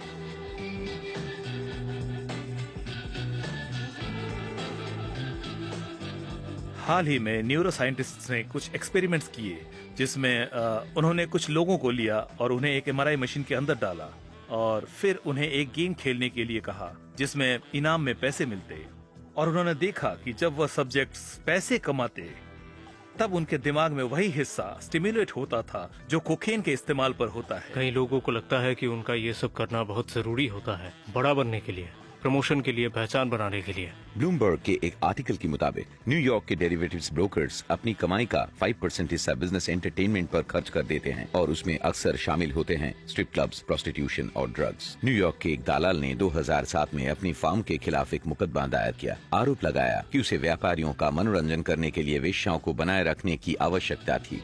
उन्हें जरा भी फिक्र नहीं होती कि इनके इस बर्ताव का क्या असर होगा सोसाइटी पर, फैमिली पर। उन्हें कोई प्रॉब्लम नहीं होती एक प्रोस्टिट्यूट के पास जाने के बाद घर पर अपनी वाइफ के पास जाने में। क्रिस्टीन डेविस अपने हाई राइज अपार्टमेंट से एक एलीट प्रोस्टिट्यूशन रिंग चलाती थी। वो न्यूयॉर्क स्टॉक एक्सचेंज से बस कुछ ही ब्लॉक्स की दूरी पर था। कितने कस्टमर्स आते थे? उस वक्त करीब 10,000 हो जाते थे। उनमें से वॉल स्ट्रीट वाले कितने होते थे? हायर एंड क्लाइंट्स में से करीब 40 से 50%। और क्या सभी मेजर वॉल स्ट्रीट फर्म से ही आते थे? गोल्डमैन सैक्स, लेमन ब्रदर्स, हाँ सभी आते थे। मॉर्गन स्टैनली ये सब थोड़ा कम करते थे शायद, और मेरे ख्याल से गोल्डमैन वाले ये ज्यादा करते थे। कई क्लाइंट्स मुझे कॉल करके पूछते थे क्या तुम लड़की के साथ मेरे लिए एक लैम्बोर्गिनी भी अरेंज कर दोगी। वो लोग कॉर्पोरेट का पैसा उड़ा रहे थे। मेरे पास अलग अलग फाइनेंशियल फर्म्स की कई ब्लैक कार्ड्स थे। खर्च की डिटेल्स के नाम पर वो बताते थे computer repair, trading research, market compliance का कंसल्टेशन। वो बस एक लेटर हेड देकर कहते थे अपना इनवॉइस बना लो। अच्छा, बर्ताव का ये पैटर्न फर्म के सीनियर मैनेजमेंट तक फैला हुआ है? बिल्कुल फैला है। हाँ, मुझे लगता नहीं, मुझे पता है। मेरे ख्याल से ये ऊपर तक फैला हुआ है। एक बड़े फाइनेंशियल प्रेजेंस वाली कंपनी से जुड़े हुए मेरे एक दोस्त ने कहा वक्त आ गया है कि तुम सब प्राइम मॉर्गेजेस के बारे में जानो। इसलिए उसने अपनी ट्रेडिंग डेस्क और मेरी एक मीटिंग रखी और ये काम करने वाला टीची एकदम से एक्साइट हो गया। जल्दी से अपने कंप्यूटर के पास गया और महज 3 सेकंड में उसने उस पर एक गोल्डमैन सैक्स इश्यूज ऑफ सिक्योरिटीज का पेज खोला। मेरे सामने तबाही का मंजर था। लेनदारों ने घर की कीमत का औसतन 99.3% उधार लिया था। इसका मतलब घर में उनके पैसे नहीं लगे थे। अगर कोई गड़बड़ हो जाती तो वो बस घर छोड़कर निकल जाते। इस तरह का लोन तो कोई नहीं लेता, है ना? ऐसा कोई पागल ही करेगा। पर किसी तरह करीब 8,000 लोन्स लिए गए थे और जब तक गोल्डमैन सैक्स और रेटिंग एजेंसीज की इस मिली भगत को कोई पकड़ पाता, उनमें से 2/3 लोन्स को AAA रेटिंग मिल चुकी थी। इसका मतलब उन्हें गवर्नमेंट सिक्योरिटीज जितना सेफ बताया गया था। ये पागलपन है। गोल्डमैन सैक्स ने 2006 के पहले हिस्से में कम से कम $310 करोड़ के टॉक्सिक सीडीओज बेचे। उस वक्त गोल्डमैन सैक्स के सीईओ थे हेनरी पॉल्सन, वॉल स्ट्रीट पर सबसे ज्यादा वेतन पाने वाले CEO. Good morning. White house में आपका स्वागत है। हेनरी पॉल्सन को सेक्रेटरी ऑफ ट्रेजरी के लिए नॉमिनेट कर रहा हूँ। इनके पास बेइंतहा बिजनेस एक्सपीरियंस और फाइनेंशियल मार्केट की गहरी समझ है। वह अपने ऊंचे ख्यालात और ईमानदारी के लिए जाने जाते हैं। आपको लगेगा कि पॉल्सन के लिए एक मामूली मीगर गवर्नमेंट सैलरी से एडजस्ट करना मुश्किल हुआ होगा, पर ट्रेजरी सेक्रेटरी की इस नौकरी को स्वीकारना उनकी जिंदगी का सबसे अच्छा फाइनेंशियल फैसला था। पॉल्सन को $48.5 करोड़ के अपने गोल्डमैन स्टॉक्स बेचने पड़े जब वो गवर्नमेंट के लिए काम करने गए, पर पहले प्रेसिडेंट बुश द्वारा लागू किए हुए एक कानून की वजह से उन्हें बेचे गए स्टॉक्स पर कोई टैक्स नहीं देना पड़ा। इससे उनके $5 करोड़ बच गए। 2007 में एलन स्लोअन ने पॉल्सन के सीईओ के रूप में आखिरी महीनों के दौरान जारी किए गए सीडीओज के बारे में एक आर्टिकल पब्लिश किया था। वो आर्टिकल 2007 के अक्टूबर में छपा था। तब तक 1/3 मॉर्गेजेस डिफॉल्ट हो चुके थे। अब उनमें से ज्यादातर जा चुके हैं। एक ग्रुप जिन्होंने ये अब बेकार हो चुकी सिक्योरिटीज खरीदी थी वो था मिसिसिपी का पब्लिक एम्प्लॉयज रिटायरमेंट सिस्टम, जो 80,000 से भी ज्यादा रिटायर हुए लोगों को हर महीने पेंशन देता है। उन्हें लाखों डॉलर का नुकसान हुआ और अब वो गोल्डमैन सैक्स पर मुकदमा कर रहे हैं।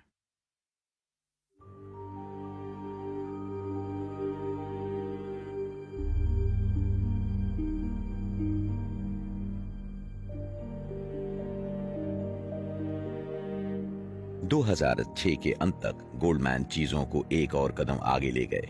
उसने ना सिर्फ टॉक्सिक सीडीओज बेचे बल्कि उनके खिलाफ दाव लगाने भी शुरू कर दिए, अपने कस्टमर्स को यह कहते हुए कि वो हाई क्वालिटी इन्वेस्टमेंट्स है।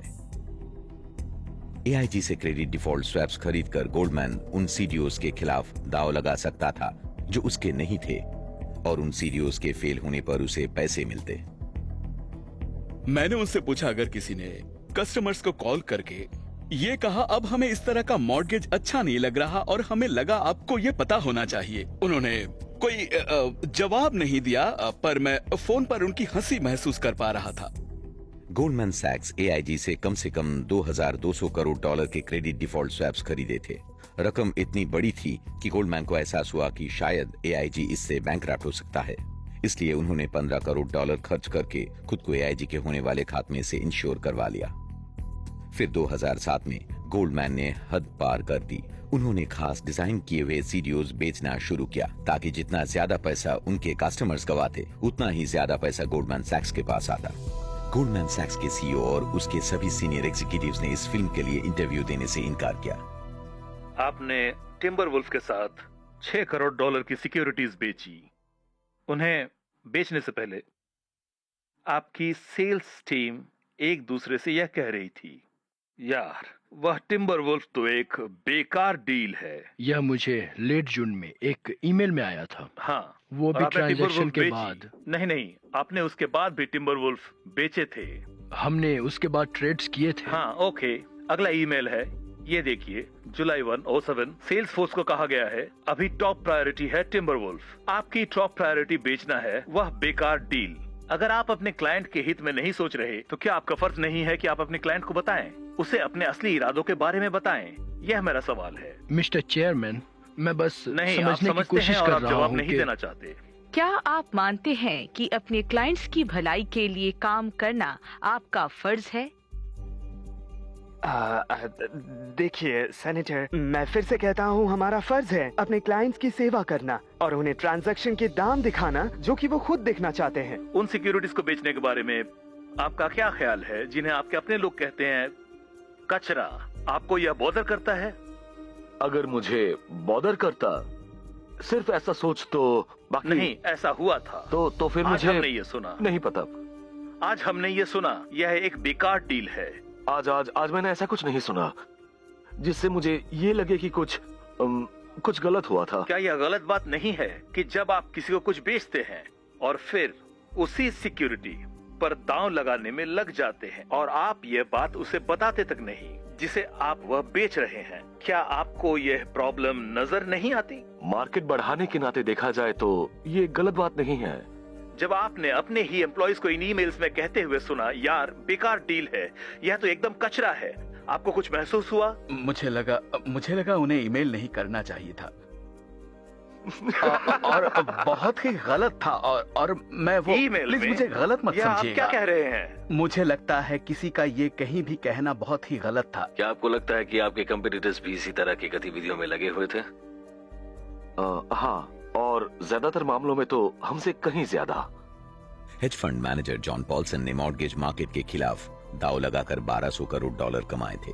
जब जॉन पॉल्सन के पास दाव लगाने के लिए मॉर्गेज सिक्योरिटीज खत्म हो गई, तब उन्होंने गोल्डमैन सैक्स और डूश बैंक के साथ काम करके और सिक्योरिटीज बना डाली। मॉर्गन स्टैनली भी वो मॉर्गेज सिक्योरिटीज बेच रहे थे जिनके खिलाफ वो दाव लगा रहे थे, और अब उनके खिलाफ वर्जिन आइलैंड के गवर्नमेंट एम्प्लॉयज रिटायरमेंट फंड ने धोखाधड़ी का मुकदमा दायर किया है। मुकदमे का आरोप है कि मॉर्गन स्टैनली को पता था कि वो सीडीओज कबाड़ थे, हालांकि उनकी रेटिंग AAA थी। मॉर्गन स्टैनली ने दाव लगाया था कि वो फेल होंगे। 1 साल बाद मॉर्गन स्टैनली ने लाखों करोड़ों डॉलर बना लिए थे, जबकि इन्वेस्टर्स तकरीबन अपना सारा पैसा खो दिया था। गोल्डमैन सैक्स, जॉन पॉल्सन और मॉर्गन स्टैनली अकेले नहीं थे। हेज फंड स्ट्राइकेडिया और मैग्नेटर ने उन सीडीओज के खिलाफ दाव लगाकर करोड़ों कमाए थे, जो उन्होंने मेरिल लिंच, जेपी मॉर्गन और लेमन ब्रदर्स के साथ डिजाइन किए थे। उन सीडीओज को सेफ इन्वेस्टमेंट कहकर कस्टमर्स को बेचा गया था। आपको लग रहा होगा पेंशन फंड्स वालों को कहना चाहिए था यह तो सब प्राइम है, हम इन्हें क्यों खरीद रहे हैं? पर जो Moody's and Standard and Poor's में थे उनका कहना था वह AAA है। इनमें से कोई भी सिक्योरिटी अच्छे रेटिंग एजेंसी के अनुमति के बिना जारी नहीं की गई थी। तीनों रेटिंग एजेंसीज यानी मूडीज, S&P और फीच ने रिस्की सिक्योरिटीज को ऊंचे रेटिंग्स देकर करोड़ों डॉलर कमाए थे। सबसे बड़ी रेटिंग एजेंसी मूडीज ने 2000 और 2007 के बीच अपने मुनाफे को चौगुना कर लिया था। मूडीज और S&P को रेटिंग रिपोर्ट्स देने के लिए पैसे दिए जाते थे और वो जितनी ज्यादा स्ट्रक्चर्ड सिक्योरिटीज को AAA रेटिंग देती, उस क्वार्टर में उनकी कमाई उतनी ही ज्यादा होती। अगर आप मीडिया के पास जाकर कहते हैं कि एक पॉजिटिव स्टोरी लिखने के लिए एक अच्छी रकम दूंगा, अगर आपने नहीं लिखा तो कुछ नहीं दूंगा। वो रेटिंग एजेंसी इस पार्टी को रोक कर ये कह सकती थी कि माफ करना, हम अपने सैंडर्स में सख्ती लाने जा रहे हैं, और फिर वहीं के वहीं खतरनाक कर्जदारों को मिलने वाली फंडिंग रोक देते थे। AAA रेटेड इंस्ट्रूमेंट्स जो कभी बस मुट्ठी भर थे, वह अब हजारों की तादाद में बढ़ गए। सैकड़ों अरबों डॉलर्स को रेट किया जा रहा था। अब हर साल। हाँ। अब मैं क्रेडिट रेटिंग एजेंसी के मामले में कांग्रेस के दोनों सदनों के सामने गवाही दे चुका हूं, और दोनों ही बार उन्होंने अपने फर्स्ट अमेंडमेंट लॉयर को आगे करके यह बहस की कि जब हम कहते हैं कि किसी की रेटिंग AAA है तो वह सिर्फ हमारी राय है, आपको इस पर भरोसा नहीं करना चाहिए। क्या आप समझ पा रहे हैं? S&P की रेटिंग सिर्फ हमारी राय बताती है। हमारे रेटिंग्स सिर्फ राय है। वह सिर्फ कुछ राय हैं। हम बस इस बात पर जोर देना चाहते हैं कि हमारी रेटिंग्स सिर्फ राय है। उन्होंने हमारे साथ अपनी राय शेयर नहीं की। उन सभी ने इस फिल्म के लिए इंटरव्यू देने से इनकार किया। वो ना तो किसी सिक्योरिटी के मार्केट वैल्यू की बात करते हैं, ना उसकी कीमत के उतार चढ़ाव की, और ना ही उसके अच्छे इन्वेस्टमेंट के काबिल होने की। Part 3, the crisis.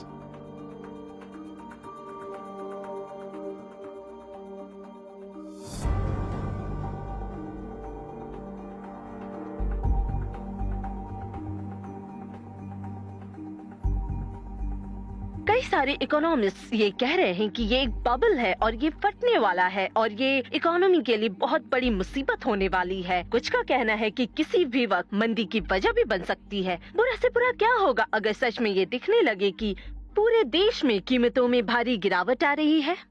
आपकी इस बात में कोई सच्चाई नहीं है। ऐसा होना लगभग नामुमकिन है। आज तक देश भर में कभी भी एक साथ घरों की कीमतों में गिरावट नहीं आई है। फरवरी 2006 में बेन बर्नानकी फेडरल रिजर्व बोर्ड के चेयरमैन बने। वो साल जिसमें सब प्राइम लेंडिंग सबसे ज्यादा हुई, पर कई चेतावनी के बावजूद बर्नानकी और फेडरल रिजर्व बोर्ड ने कुछ नहीं किया।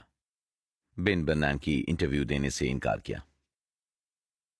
बर्नानकी के चेयरमैन बनने के बाद रॉबर्ट गनाइज्दा 3 बार बेन बर्नानकी और फेडरल रिजर्व बोर्ड से मिले। सिर्फ आखिरी मीटिंग में उन्होंने यह कहा कि कोई प्रॉब्लम है और गवर्नमेंट को उस पर गौर करना चाहिए। ये कब था, कौन से साल में? 2009 मार्च 11th DC। इसी साल जब हम मिले। हाँ। तो पिछले 2 साल में भी आप उनसे मिलने गए थे? 2008 में भी? हाँ। बर्नानकी के नीचे काम करने वाले 6 फेडरल रिजर्व बोर्ड गवर्नर्स में से एक थे फ्रेडरिक मिश्किन, जिन्हें 2006 में प्रेसिडेंट बुश ने नियुक्त किया था। क्या आप उन सेमी एनुअल मीटिंग्स में शामिल थे जो रॉबर्ट गनाइज्दा और ग्रीन लाइनिंग ने फेडरल रिजर्व बोर्ड के साथ की थी? हाँ, मैं था। मैं दरअसल उस कमेटी में था जो उसमें इन्वॉल्व थी, the consumer community affairs committee. उन्होंने बड़े साफ तरीके से चेतावनी दी थी कि क्या हो रहा है, और वो फेडरल रिजर्व बोर्ड के पास उस वक्त बनाए जा रहे लोन्स के सारे डॉक्यूमेंट्स के साथ आए थे, और उनकी बात अच्छे से सुनी गई और कुछ नहीं किया गया। हाँ, तो फिर से मैं सारे डिटेल्स नहीं जानता था वो क्या था। दरअसल मुझे नहीं पता। उन्होंने जो भी इंफॉर्मेशन दी थी मुझे एग्जैक्टली नहीं पता। एक्चुअली सच कहूँ तो मुझे सब पूरी तरह से याद नहीं था, पर कुछ भी इश्यूज तो थे जिनकी बात हो रही थी। पर फिर सवाल यह है कि वो कितने बड़े थे। आपने देखने की कोशिश क्यों नहीं की? आई थिंक लोगों ने देखा था। हमने कुछ लोगों को हमने बहुत सारे लोगों को इस काम में ये सच नहीं हो सकता। अगर आपने देखा होता तो कुछ ना कुछ मिला होता। वैसे ये कहना बहुत ही आसान है कि कुछ ना कुछ मिल गया होता। साल 2004 में ही FBI ने मॉर्गेज फ्रॉड की महामारी की चेतावनी दी थी। उन्होंने बढ़ा चढ़ाकर की गई मूल्यांकन, फर्जी लोन डॉक्यूमेंटेशन और दूसरी धोखाधड़ी वाली गतिविधियों की रिपोर्ट दी थी। 2005 में IMF के चीफ इकोनॉमिस्ट रघुराम राजन ने चेतावनी दी थी कि खतरनाक इंसेंटिव से मुसीबत आ सकती है। फिर 2006 में आई नॉरियल रूबिनी की चेतावनी। फिर 2007 में फॉर्च्यून मैगजीन और वॉशिंगटन पोस्ट में आए एलन स्लोअन के आर्टिकल्स और IMF की बार बार आने वाली चेतावनी। मैंने हमारे इंस्टीट्यूशन की तरफ से ये कहा, जो संकट हमारे सामने है वो एक बहुत बड़ा संकट है। आपने किससे बात की थी? गवर्नमेंट, ट्रेजरी, फेड, सभी से। मई 2007 में हेज फंड मैनेजर बिल एक्मन ने एक प्रेजेंटेशन सर्कुलेट किया, किसके हाथ में है बैग, जिसमें बताया गया था कि वो बबल कैसे खुलेगा। और 2008 की शुरुआत में चार्ल्स मॉरिस ने आने वाले संकट के बारे में अपनी किताब पब्लिश की। अगर आप श्योर ही नहीं हैं तो आप क्या करेंगे? हो सकता है आपको शक हो कि इंश्योरेंस के स्टैंडर्ड्स कमजोर किए जा रहे हैं, पर फिर सवाल आता है, क्या आपको इस बारे में कुछ करना चाहिए? 2008 तक होम फोरक्लोजर्स आसमान छू रहे थे और सिक्योरिटाइजेशन फूड चेन बिखर गई। लेनदार अब अपने लोन्स इन्वेस्टमेंट बैंक्स को नहीं बेच सकते थे और जैसे जैसे लोन्स खराब होते गए दर्जनों लेनदार बेकार हो गए। सिटी बैंक के चक प्रिंस ने एक बार कहा था कि हमें तब तक नाचना है जब तक म्यूजिक बंद नहीं होता। जब उन्होंने ये कहा था तब तक म्यूजिक ऑलरेडी बंद हो चुका था। सीडीओज का बाजार बिखर गया, जिससे इन्वेस्टमेंट बैंक्स के पास रह गए सैकड़ों करोड़ों डॉलर के लोन्स, सीडीओज और रियल एस्टेट, जिसे वो बेच नहीं सकते थे। जब संकट शुरू हुआ तब बुश एडमिनिस्ट्रेशन और फेडरल रिजर्व दोनों ही उसे समझने में नाकाम थे और वह उसकी हद को नहीं समझ रहे थे। वो कौन सा पल था जब आपको ये ख्याल आया, ये खतरनाक है, ये बुरा है? मुझे अच्छी तरह याद है, मेरे ख्याल से वो फरवरी 2008 की G7 मीटिंग में था और मुझे हॉन्ग पॉल्सन के साथ ये मुद्दा डिस्कस करना याद है। और मुझे अच्छी तरह याद है, मैंने हॉन्ग से कहा था, हम एक सुनामी को आते हुए देख रहे हैं और आप बस ये कह रहे हैं कि हम ये पूछें कि हम कौन सा स्विमिंग कॉस्ट्यूम पहनने वाले हैं। उनका जवाब क्या था? उनकी फीलिंग्स क्या थी? सब कुछ काफी कंट्रोल में है। हाँ, हम इस सिचुएशन पर नजर रख रहे हैं और हाँ, सब कंट्रोल में है। हम तरक्की कर रहे हैं, ओके? और जाहिर है अगर तरक्की कर रहे हैं तो रिसेशन है ही नहीं, राइट? ये बात तो हम सब जानते हैं। असल में पॉल्सन के इस बयान के 4 महीने पहले रिसेशन शुरू हो चुका था। बस कुछ ही दिनों में वॉल स्ट्रीट का एक खंभा गिर गया। मार्च 2008 में इन्वेस्टमेंट बैंक बेयर स्टर्न्स के पास कैश खत्म हो गया और JP मॉर्गन चेज ने उसे $2 प्रति शेयर के हिसाब से हासिल कर लिया।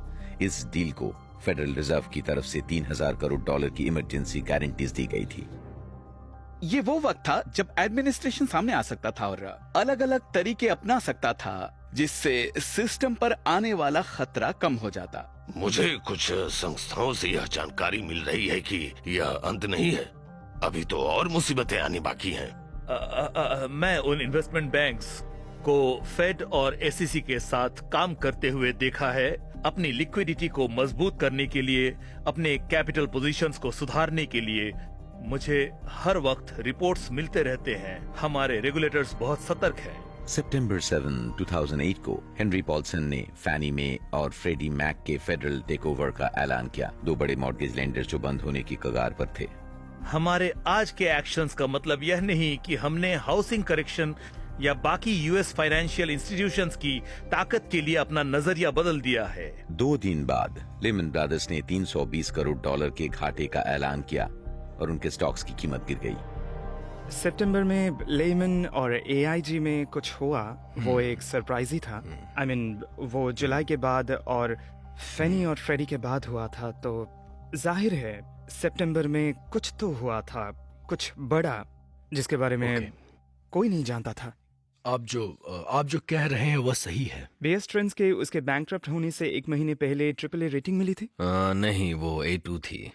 A2? हाँ। अच्छा, A2 भी तो बैंकक्रप्ट नहीं होता। नहीं, वो एक हाई इन्वेस्टमेंट ग्रेड है, एक solid investment grade rating. Lehman brothers A2 fail होने के कुछ ही दिनों बाद AIG AA जमानत मिलने के कुछ दिनों में ही फैनी मे और फ्रेडरिक मैक AAA थे जब उन्हें बचाया गया था। सिटी ग्रुप, मेरिल, सभी के पास इन्वेस्टमेंट ग्रेड रेटिंग्स थी। ये कैसे हो सकता है? ये अच्छा सवाल है।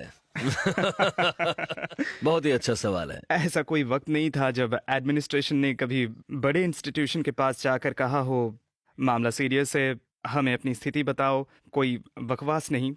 तो फिर सच क्या है? वैसे ये काम तो रेगुलेटर का है। उनका काम है इन अलग अलग इंस्टीट्यूशंस के एक्सपोजर अक्रॉस को समझना, और उनमें बहुत ही अच्छी समझ होती है, जो मेरे ख्याल से संकट के बढ़ते बढ़ते और अच्छी होती गई। तो माफ करना, लेकिन ये बिल्कुल भी सच नहीं है। क्या मतलब कि ये सच नहीं है? अगस्त 2008 में क्या आपको पता था Lehman Brothers, Merrill Lynch, AIG की क्या क्रेडिट रेटिंग थी, और क्या आपको लगता है वो सही थी? वेल, उस वक्त तक तो ये बात साफ हो गई थी कि पहले वाली क्रेडिट रेटिंग सही नहीं थी, क्योंकि उन्हें डाउनग्रेड किया गया था। नहीं, बिल्कुल नहीं।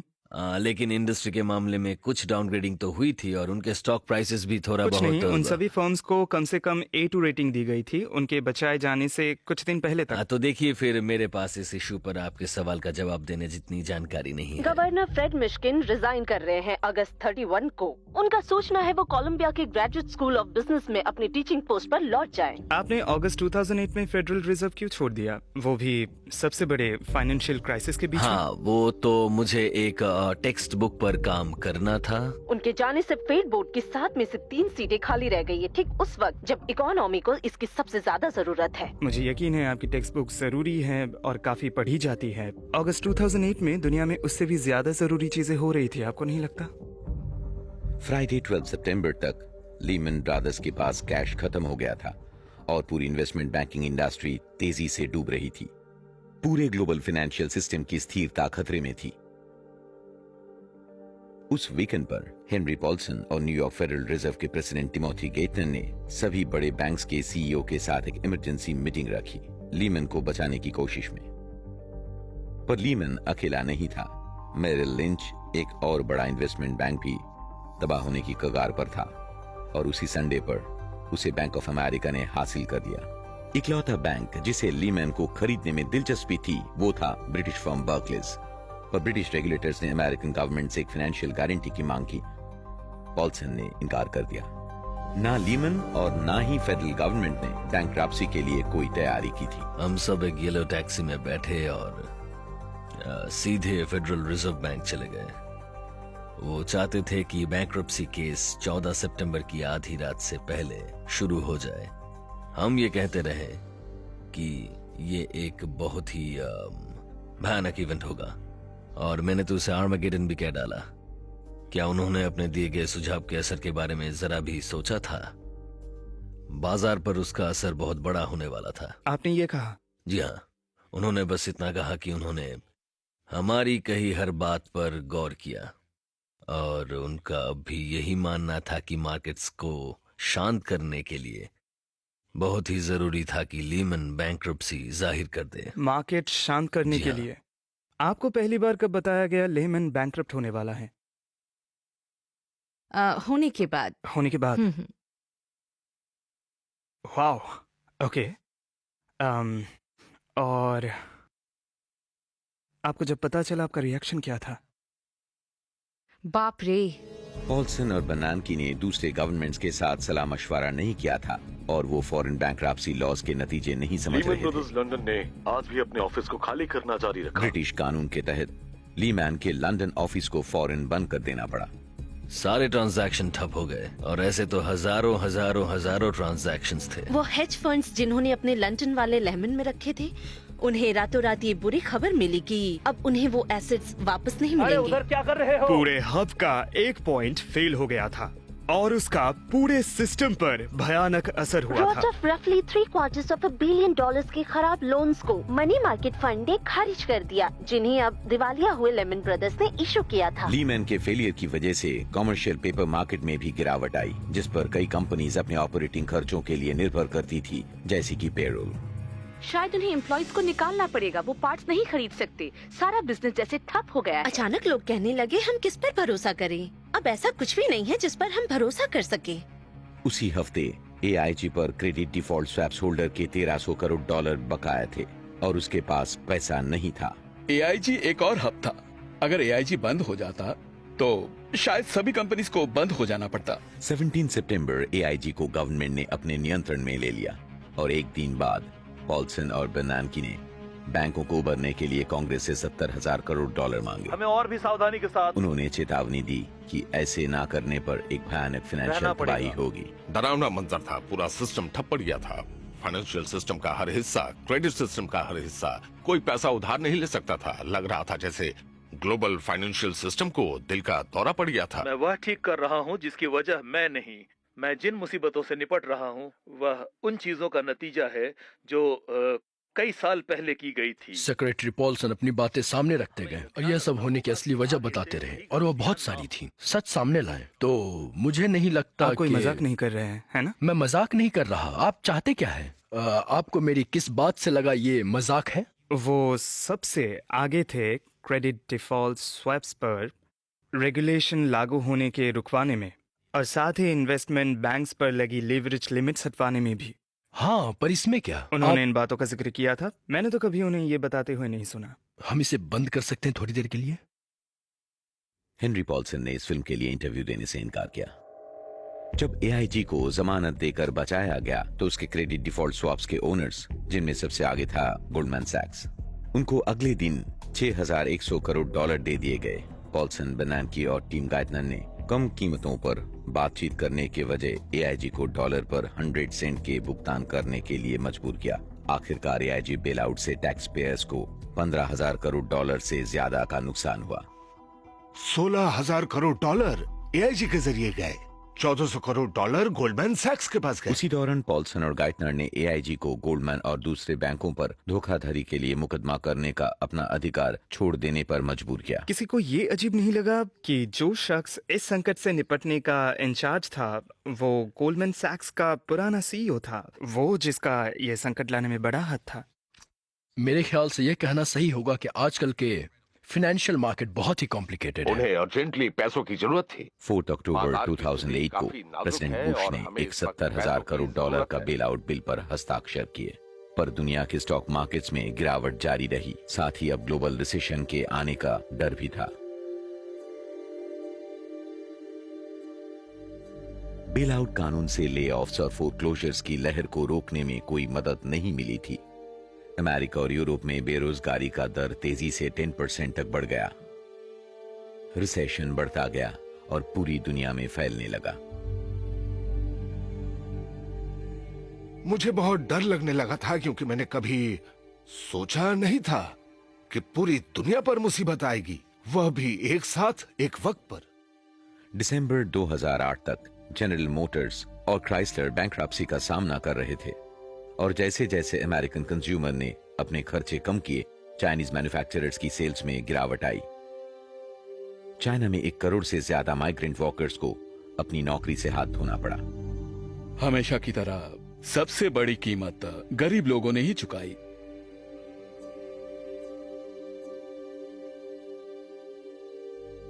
यहाँ पर हम ज्यादा पैसा कमा सकते हैं, जैसे 70 या 80 US डॉलर्स हर महीने। गांव में किसान का काम करके हम इतना ज्यादा पैसा नहीं कमा सकते। यहाँ वर्कर्स गांव में रह रहे अपने परिवारों को अपनी पूरी सैलरी भेज देते हैं। यह संकट अमेरिका में शुरू हुआ। हम सबको पता है कि वह अब चाइना में भी आएगा। कुछ फैक्ट्रीज अपने कुछ वर्कर्स को निकालने की कोशिश करेगी।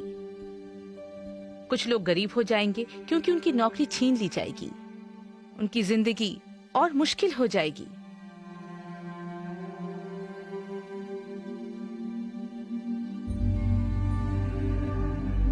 हम 20% के दर पर ग्रो कर रहे थे। सब कुछ अच्छा चल रहा था और फिर अचानक ही इस क्वार्टर में हम -9 पर आ गए। एक्सपोर्ट्स ठप हो गए। करीब 30% तक की गिरावट आई। हमें बहुत बड़ा नुकसान हुआ, जैसे कि हम पहाड़ से गिर गए। बूम। जैसे जैसे संकट सामने आ रहा था, हमें पता नहीं था वह कितनी दूर तक फैलेगा और वह कितना सीरियस होगा। और हम तब भी उम्मीद कर रहे थे कि हमें सर छुपाने का कोई रास्ता मिल जाए ताकि हम पर तूफान का असर कम हो, पर यह मुमकिन नहीं था। यह बहुत ही ग्लोबलाइज्ड दुनिया है, सारी इकोनॉमीज आपस में जुड़ी हुई हैं।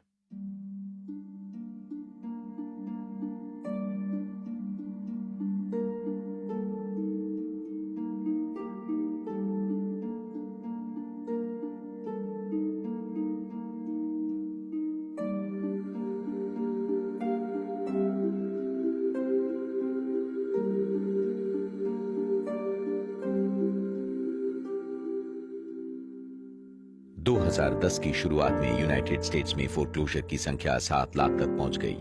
जब भी कोई घर फोरक्लोजर में जाता है तो उसका असर उस घर से जुड़े हुए सभी लोगों पर होता है, क्योंकि जब वो प्रॉपर्टी मार्केट में जाएगी तो उसे कम कीमत पर बेचा जाएगा। शायद मार्केट में जाने से पहले वो अच्छी तरह मेंटेन भी नहीं होगा। हमारा अनुमान है कि करीब 90 लाख लोग अपना घर खोने वाले हैं।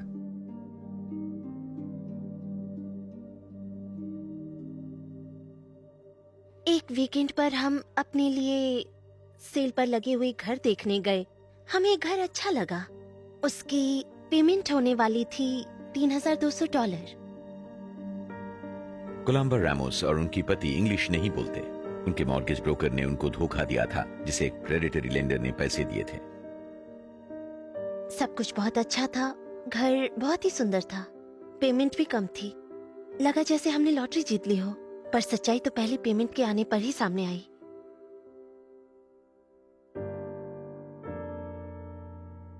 मुझे अपने पति के लिए बहुत ही ज्यादा बुरा लगा, क्योंकि वो बहुत मेहनत करते हैं। हमारे 3 बच्चे।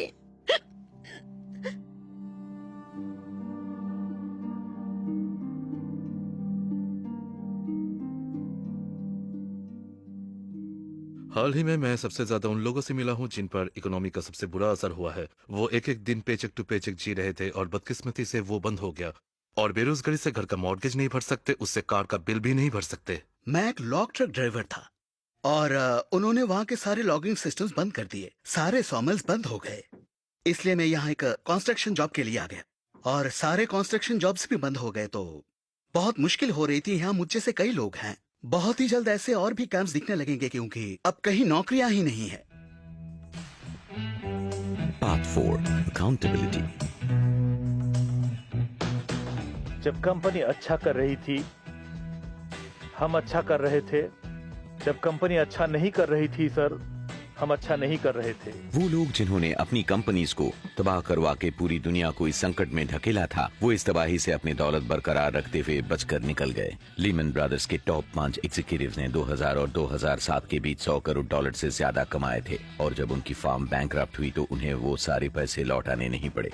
ये सिस्टम कामयाब रहा। हमारे पास ऐसा लोन लेने का कोई मतलब नहीं बनता जो फेल होगा, क्योंकि इसमें नुकसान है सबसे ज्यादा लेनदार को, साथ ही समाज को और हमें भी। कंट्रीवाइड के सीईओ एंजेलो मुजीलो ने 2003 और 2008 के बीच $47 करोड़ कमाए थे।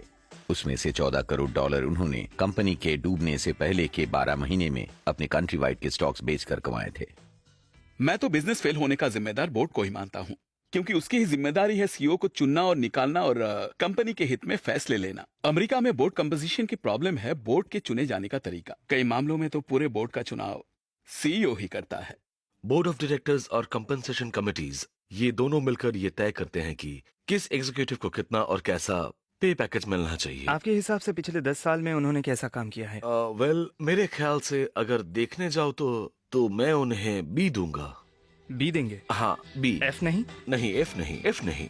मेरिल लिंच के सीईओ स्टैन ओनील को 2006 और 2007 में $9 करोड़ मिले थे। अपनी फार्म को पूरी तरह बर्बाद करने के बाद मेरिल लिंच के बोर्ड ऑफ डायरेक्टर्स ने उन्हें रिजाइन करने की मंजूरी दी और उन्हें इस्तीफा देने पर $16.1 करोड़ मिले। निकाले जाने के बजाय स्टैन ओनील को रिजाइन करने दिया गया और उन्हें $15.1 करोड़ भी दिए गए। उस वक्त बोर्ड ऑफ डायरेक्टर्स ने मिलकर यही फैसला लिया था। और आप उस फैसले को क्या ग्रेड देंगे? ये वाला जरा मुश्किल है। मेरे ख्याल से मैं उसे भी बी ही दूंगा। ओनील के बाद आए जॉन थेन को 2007 में $8 करोड़ 70 लाख दिए गए और दिसंबर 2008 में अमेरिका के टैक्स पेयर्स के पैसों से बचाए जाने के 2 महीने बाद थेन और मेरिल ने बोनस के तौर पर करोड़ों डॉलर बांटे। मार्च 2008 में AIG के फाइनेंशियल प्रोडक्ट्स डिवीजन ने $1100 करोड़ गवाए निकाले जाने के वजह AIGFP के हेड जोसेफ कसानो को एक कंसल्टेंट के तौर पर कंपनी में रखा गया है, हर महीने $10 लाख की सैलरी पर। और यह जरूरी है कि हम अपने की प्लेयर्स और हमारे की एम्प्लॉयज को AIGFP में ही रखें। इसमें हमारा ही फायदा है। करीब 1 साल पहले मैं हैंक पॉल्सन के रखे हुए एक डिनर पर गया था, जहां अमेरिका के सबसे बड़े बैंक के कुछ ऑफिशियल्स और कुछ CEOs भी आए थे। और ताज्जुब की बात है, वो सारे लोग ये बहस कर रहे थे कि हमने बहुत लालच किया, इसलिए कुछ जिम्मेदारी हमारी भी है, ठीक है। और फिर वो ट्रेजरी की सेक्रेटरी की तरफ मुड़े और कहने लगे, आपको और ज्यादा रेगुलेशंस लाने चाहिए, हम खुद को रोक नहीं सकते, इसलिए इन सबको रोकने के लिए रेगुलेशंस लाया जाए। मैंने इस सवाल के बारे में कई बैंकर्स से बात की, कुछ बहुत सीनियर लोगों से भी, और आज पहली बार मैंने किसी को ये कहते हुए सुना है कि वो वाकई में चाहते थे कि उनके कंपनसेशन को रेगुलेट किया जाए। तो हाँ, ये क्योंकि सुन के उस मुझे वक्त वो सब बहुत ज्यादा डरे हुए थे, और बाद में जब इस संकट का उपाय सामने आने लगा तो शायद उन्होंने अपना इरादा बदल दिया। अमेरिका में अब बैंक्स पहले से ज्यादा बड़े, ज्यादा ताकतवर और ज्यादा कॉन्सेंट्रेटेड हो गए हैं। अब पहले से कम कंपटीटर्स हैं। कई छोटे बैंकों पर बड़े बैंकों ने कब्जा कर लिया है। आज JP मॉर्गन पहले से भी कहीं ज्यादा बड़ा हो चुका है। JP मॉर्गन ने पहले बियर स्टर्न और फिर वामो पर कब्जा किया। बैंक ऑफ अमेरिका ने कंट्री वाइड और मेरिल लिंच पर कब्जा किया। वेल्स फार्गो ने वकोबिया पर कब्जा किया। संकट के बाद फाइनेंशियल इंडस्ट्री और फाइनेंशियल सर्विसेज राउंड टेबल ने मिलकर सुधारों से लड़ने के लिए पहले से भी ज्यादा मेहनत की। फाइनेंशियल सेक्टर्स ने 3000 लॉबिस्ट्स को हायर किया, यानी कांग्रेस के हर मेंबर के लिए 5 से भी ज्यादा। क्या आपको लगता है अमेरिका में फाइनेंशियल सर्विस इंडस्ट्री में बहुत ज्यादा पॉलिटिकल इन्फ्लुएंस है? नहीं, मुझे लगता है कि वॉशिंगटन में देश के हर नागरिक का पक्ष रखा जाता है। और आपको लगता है कि अमेरिकन सोसाइटी के सभी सेगमेंट्स के पास सिस्टम तक की इक्वल और अच्छी पहुंच आप है? अपनी पसंद के किसी भी हियरिंग रूम में कभी भी जा सकते हैं। हम किसी भी हियरिंग रूम में जा सकते हैं, पर हम उस तरह की लॉबिंग चेक्स नहीं लिख सकते जो आपकी इंडस्ट्री लिखती है, या उस लेवल के पॉलिटिकल कंट्रीब्यूशन नहीं दे सकते जो आपकी इंडस्ट्री करती है। 1998 और 2008 के बीच फाइनेंशियल इंडस्ट्री ने लॉबिंग और कैंपेन कंट्रीब्यूशन पर $500 करोड़ से भी ज्यादा खर्च किए, और क्राइसिस के बाद वो और भी पैसे खर्च कर रहे हैं। फाइनेंशियल इंडस्ट्री बड़े ही चालाक तरीके से अपना असर दिखाती है, वो जिसके बारे में ज्यादातर अमेरिकन्स नहीं जानते। उसने इकोनॉमिक्स की पढ़ाई को भ्रष्ट कर दिया। डीरेगुलेशन के पास फाइनेंशियल और इंटेलेक्चुअल दोनों का सपोर्ट था, क्योंकि लोगों का कहना है ये उनके भले के लिए है। ये इकोनॉमिक प्रोफेशन उस भ्रम का सबसे बड़ा सोर्स था। 1980 के दशक से ही एकेडमिक इकोनॉमिक्स ने डीरेगुलेशन को बढ़ावा दिया है, और यूएस गवर्नमेंट पॉलिसी को आकार देने में उनका बहुत बड़ा हाथ रहा है। इन इकोनॉमिक एक्सपर्ट्स में से सिर्फ कुछ ने ही क्राइसिस को लेकर चेतावनी दी थी, और क्राइसिस के बाद भी उनमें से कई ने सुधार का विरोध किया। जो लोग यह चीजें सिखाते थे उन्हें कंसल्टेंट्स होने के बहुत सारे पैसे मिलते थे। बिजनेस स्कूल प्रोफेसर एक फैकल्टी सैलरी पर गुजारा नहीं करते, वह बहुत ही अमीर होते हैं। पिछले एक दशक में फाइनेंशियल सर्विसेज इंडस्ट्री ने अमेरिका में करीब $500 करोड़ के पॉलिटिकल कंट्रीब्यूशन किए हैं। ये तो बहुत सारा पैसा है। ये बात आपको परेशान नहीं करता? नहीं। मार्टिन फेल्डस्टीन हार्वर्ड के एक प्रोफेसर और दुनिया के सबसे बड़े इकोनॉमिस्ट में से एक है। प्रेसिडेंट रेगन के चीफ इकोनॉमिक एडवाइजर के नाते डीरेगुलेशन को रचने में उनका बड़ा हाथ था, और 1988 से 2009 तक वो AIG और AIG फाइनेंशियल प्रोडक्ट्स दोनों के बोर्ड ऑफ डायरेक्टर्स में शामिल थे, जहां से उन्हें करोड़ों डॉलर्स मिले थे। क्या आपको AIG के बोर्ड में होने का कोई पछतावा है? मुझे कुछ नहीं कहना। नहीं, मुझे AIG के बोर्ड में होने का कोई पछतावा नहीं। जरा इतना भी कह नहीं? सकता हूँ। बिल्कुल नहीं, बिल्कुल भी नहीं। ओके। आपको AIG के डिसीजंस पर कोई पछतावा है? मैं AIG के बारे में कुछ नहीं कह सकता। मैंने पढ़ाया है नॉर्थ वेस्टर्न, शिकागो, हार्वर्ड और कोलंबिया में। Glenn Hubbard Columbia Business School के डीन हैं और जॉर्ज W. बुश के नीचे काउंसिल ऑफ इकोनॉमिक एडवाइजर के चेयरमैन के नाते काम कर चुके हैं। क्या आपको लगता है फाइनेंशियल सर्विसेज इंडस्ट्री के पास अमेरिका में बहुत ज़्यादा पॉलिटिकल पावर्स हैं? मुझे ऐसा नहीं लगता। नहीं, वाशिंगटन में लगातार जिस तरह उन्हें फटकारा जाता है वह देख के तो बिल्कुल नहीं लगता। फाइनेंशियल इंडस्ट्री को पब्लिक डिबेट और गवर्नमेंट पॉलिसी को बनाने में मदद करते हुए कई बड़े एकेडमिक्स चुपचाप पैसे कमाते हैं। The Analysis Group, Charles River Associates, Compass Lexicon और the Law of Economics Consulting Group एक मल्टी बिलियन डॉलर इंडस्ट्री चलाते हैं जो एकेडमिक एक्सपर्ट्स को किराए पर देते हैं। 2 बैंकर्स जिन्होंने इन सर्विस का इस्तेमाल किया था वो थे राल्फ चियोफी और Matthew Tannin. Bear Stearns hedge fund के मैनेजर्स जिन पर सिक्योरिटीज फ्रॉड का इल्जाम लगा था, द एनालिसिस ग्रुप को हायर करने के बाद दोनों को बारी कर दिया गया। ग्लेन हार्वर्ड को उनके बचाव में गवाही देने के लिए $1 लाख दिए गए थे। क्या आपको लगता है इकोनॉमिक्स एकेडमिक प्रोफेशन वालों को कॉन्फ्लिक्ट ऑफ इंटरेस्ट प्रॉब्लम है? मैं कुछ समझा नहीं। क्या आपको लगता है कि इकोनॉमिक्स एकेडमिक प्रोफेशन का एक बड़ा हिस्सा, मतलब बहुत सारे इकोनॉमिक्स अपने फाइनेंशियल फायदे के लिए किसी गलत चीज को भी अच्छा बता सकते हैं? आपको क्या मैं लगता अभी है? समझा। मुझे नहीं लगता ज्यादातर एकेडमिक इकोनॉमिस्ट अमीर बिजनेस करने वाले लोग नहीं होते। हार्वर्ड मेटलाइफ के बोर्ड मेंबर के नाते हर साल $2.5 लाख कमाते हैं और वो बबल के दौरान एक बड़े कमर्शियल मॉर्गेज लेंडर कैपमार्क के बोर्ड के मेंबर भी थे जो 2009 में बैंकरप्ट हो गया था। साथ ही वो एडवाइजर रह चुके हैं नमूरा सिक्योरिटीज, केकेआर फाइनेंशियल कॉर्पोरेशन और कई दूसरे फाइनेंशियल फर्म्स के। लॉरा टाइसन जिन्होंने इस फर्म के लिए इंटरव्यू देने से मना कर दिया, वो बर्कले की यूनिवर्सिटी ऑफ कैलिफोर्निया में एक प्रोफेसर हैं। वो क्लिंटन एडमिनिस्ट्रेशन में पहले काउंसिल ऑफ इकोनॉमिक्स एडवाइजर की चेयरपर्सन और फिर नेशनल इकोनॉमिक्स काउंसिल के डायरेक्टर थी।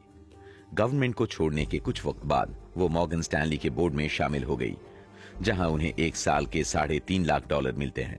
ब्राउन यूनिवर्सिटी के प्रेसिडेंट रूथ साइमंस गोल्डमैन सैक्स के बोर्ड में होने के नाते साल में $3 लाख से भी ज्यादा कमाती है। लैरी समर्स जिन्होंने ट्रेजरी सेक्रेटरी के नाते डेरिवेटिव्स के डीरेगुलेशन में एक बड़ी अहम भूमिका निभाई थी, वो 2001 में हार्वर्ड के प्रेसिडेंट बन गए। हार्वर्ड में रहते हुए उन्होंने हेज फंड्स को कंसल्ट कराने के लिए लाखों डॉलर्स कमाए और उससे भी ज्यादा पैसे स्पीकिंग फीस में कमाए, ज्यादातर इन्वेस्टमेंट बैंक से। उनकी फेडरल डिस्क्लोजर रिपोर्ट के मुताबिक समर्स का नेट वर्थ है 1.65 करोड़ और 3.95 करोड़ डॉलर के बीच। फ्रेडरिक मिश्किन जो फेडरल रिजर्व को छोड़ने के बाद फिर से कोलंबिया बिजनेस स्कूल लौट गए थे, उन्होंने अपने फेडरल डिस्क्लोजर रिपोर्ट में दिखाया था कि उनके नेट वर्थ था 7 लाख और 1.7 करोड़ डॉलर के बीच। 2006 में आप आइसलैंड के फाइनेंशियल सिस्टम की एक स्टडी के को-ऑथर थे। वहां लिखा था आइसलैंड एक एडवांस देश है जिसमें शानदार इंस्टीट्यूशन, कम भ्रष्टाचार, अच्छी कानून व्यवस्था है। वहां की इकोनॉमी के साथ फाइनेंशियल एडजस्टमेंट भी बहुत अच्छी है। साथ ही वहां प्रूडेंशियल रेगुलेशन और सुपरविजन भी काफी हद तक सख्त है। और वो एक गलती थी। ये पता चल गया कि आइसलैंड में प्रूडेंशियल रेगुलेशन और सुपरविजन जरा भी सख्त नहीं है। और तो आपको क्या लगा था कि वो सख्त थे? मेरे ख्याल से हम बस मिली हुई जानकारी पर चल रहे थे और असल में सबको यही लगता था कि आइसलैंड में बहुत अच्छे इंस्टीट्यूशंस थे, वो एक बहुत एडवांस्ड देश था। वो आपको और किसने बताया? आपने किस तरह का लोगों से रिसर्च किया बात था? की थी, सेंट्रल बैंक्स पे पूरा भरोसा रखा था जो असल में अपने काम में नाकामयाब रहा था। जाहिर है ये एक बहुत बड़ी सी आपको एक सेंट्रल बैंक पर भरोसा क्यों क्योंकि है? आपको जो इन्फॉर्मेशन मिलती है उसी पर चलना होता है आपको। तो रिपोर्ट फिर लिखने के लिए कितने पैसे मिले थे? मुझे मिले थे, मेरे ख्याल से वो रकम सब जानते हैं। फ्रेडरिक मिश्किन को ये पेपर लिखने के लिए आइसलैंडिक चैम्बर ऑफ कॉमर्स से $1,24,000 मिले थे। आपके सीवी में इस रिपोर्ट के टाइटल को बदल दिया गया है, फाइनेंशियल स्टेबिलिटी इन आइसलैंड से फाइनेंशियल इंस्टेबिलिटी इन आइसलैंड।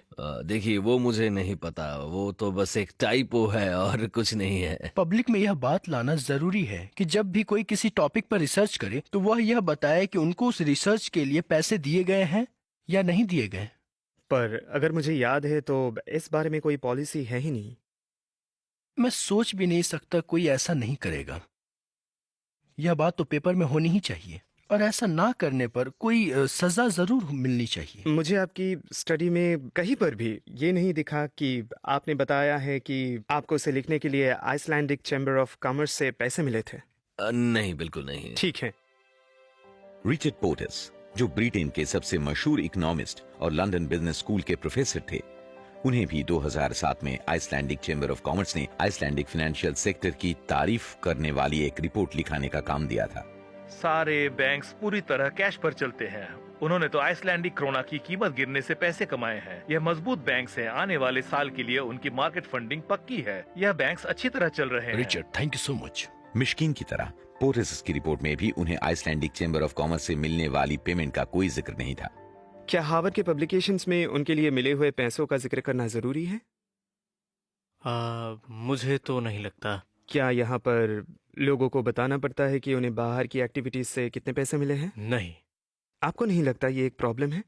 मुझे तो मार्टिन नहीं लगता। फेल्स्टीन का AIG के बोर्ड में होना, लॉरा टाइसन का मॉर्गन स्टैनली के बोर्ड में शामिल होना, लैरी समर्स का अलग अलग फाइनेंशियल सर्विस फर्म्स में कंसल्टिंग करके साल में $1 करोड़ कमाना, सब बेतुका? मतलब हाँ, बिल्कुल बेतुका। आपने काफी अलग अलग सब्जेक्ट्स पर बहुत सारे आर्टिकल्स लिखे हैं। आपको कभी नहीं लगा कि आपको अनरेगुलेटेड क्रेडिट डिफॉल्ट स्वैप्स के खतरों पर जांच करनी चाहिए? कभी नहीं लगा। मेरी यही सवाल है एग्जीक्यूटिव कंपनसेशन के लिए, कॉर्पोरेट गवर्नेंस के रेगुलेशन के लिए, पॉलिटिकल कंट्रीब्यूशंस के देखिए, असर मुझे के नहीं लिए भी। लगता मैं इन सारे टॉपिक्स पर ज्यादा कुछ लिख पाता। इस वक्त मैं आपका रेज्यूमे देख रहा हूँ। यहाँ पर मुझे साफ दिख रहा है कि आपकी ज़्यादातर बाहरी एक्टिविटीज़ हैं। फाइनेंशियल सर्विसेज इंडस्ट्री में कंसल्टिंग और डायरेक्टरशिप अरेंजमेंट करना। क्या अब भी आप बातों से इनकार करेंगे? नहीं, जहाँ तक मुझे पता है मेरे कंसल्टिंग क्लाइंट का नाम मेरे CV में है ही नहीं, तो मुझे नहीं पता। आपके कंसल्टिंग क्लाइंट्स कौन हैं? मुझे नहीं लगता आपको यह बताना जरूरी है। ठीक है।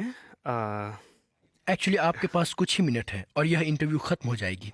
क्या आप किसी फाइनेंशियल सर्विसेज फर्म्स में कंसल्टिंग करते हैं? मेरा जवाब है हाँ, करता हूँ।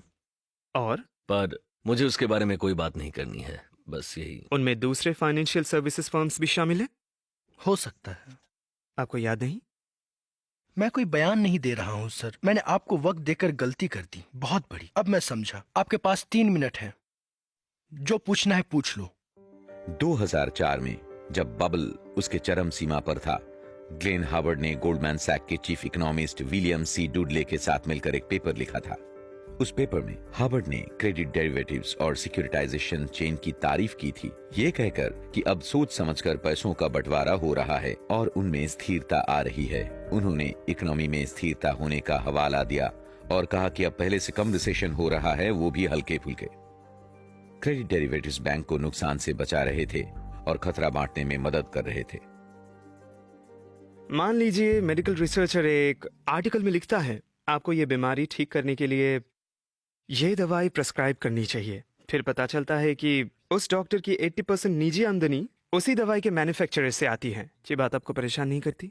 मेरे ख्याल से बहुत ज़रूरी है ये बताना।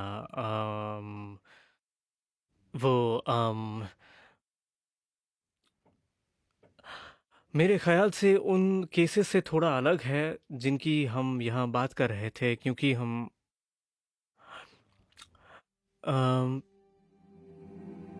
हार्वर्ड यूनिवर्सिटी और कोलंबिया यूनिवर्सिटी इस तरह की आमदनी पर बात करने से मना कर दिया। दोनों ने इस फिल्म के लिए इंटरव्यू देने से इनकार किया। तो आपके हिसाब से इसे इकोनॉमिक्स एकेडमिक प्रोफेशन के बारे में क्या पता चलता है? उन्हें तो किसी भी चीज से कोई फर्क नहीं पड़ता और मुझे सच में लगता है यह एक बहुत ही जरूरी हिस्सा है इस प्रॉब्लम का। Part 5, Where We Are Now।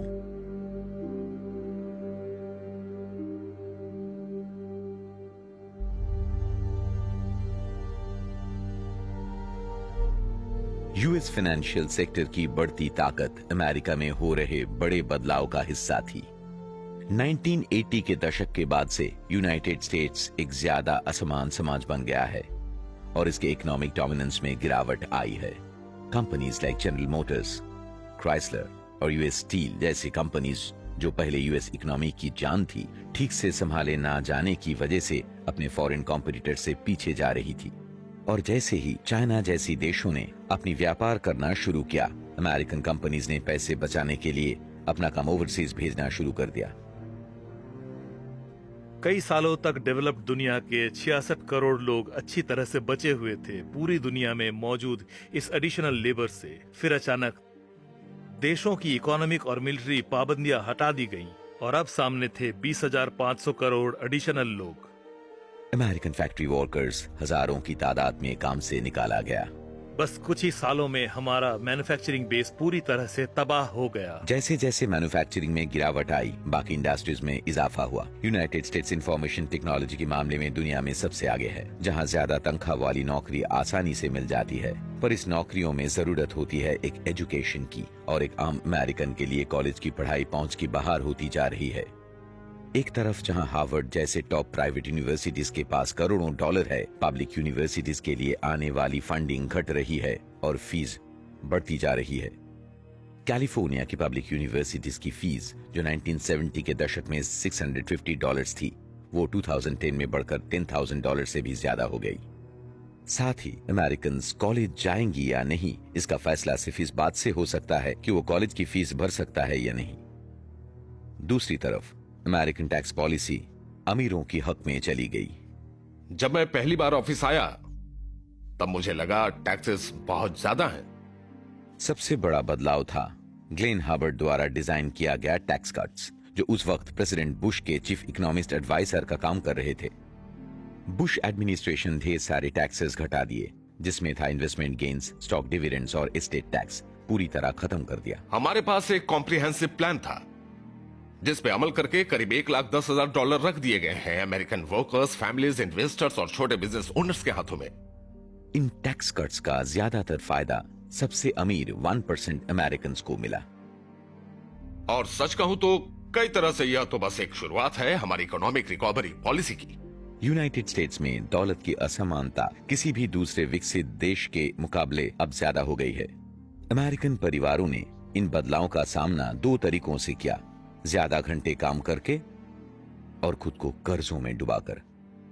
जैसे जैसे मिडिल क्लास का स्तर नीचे गिरता जाता है, तब इस बात का फायदा उठाकर लोन्स मिलना और आसान बना दिया जाता है। आपको एक खराब घर में रहने की जरूरत नहीं है। कम इनकम वाले होम बायर के पास भी औरों की तरह एक अच्छा घर हो सकता है। अमेरिकन परिवार लोन्स लेने लगे, घरों के लिए, कार्स के लिए, अपनी हेल्थ केयर और अपने बच्चों को एजुकेशन के लिए।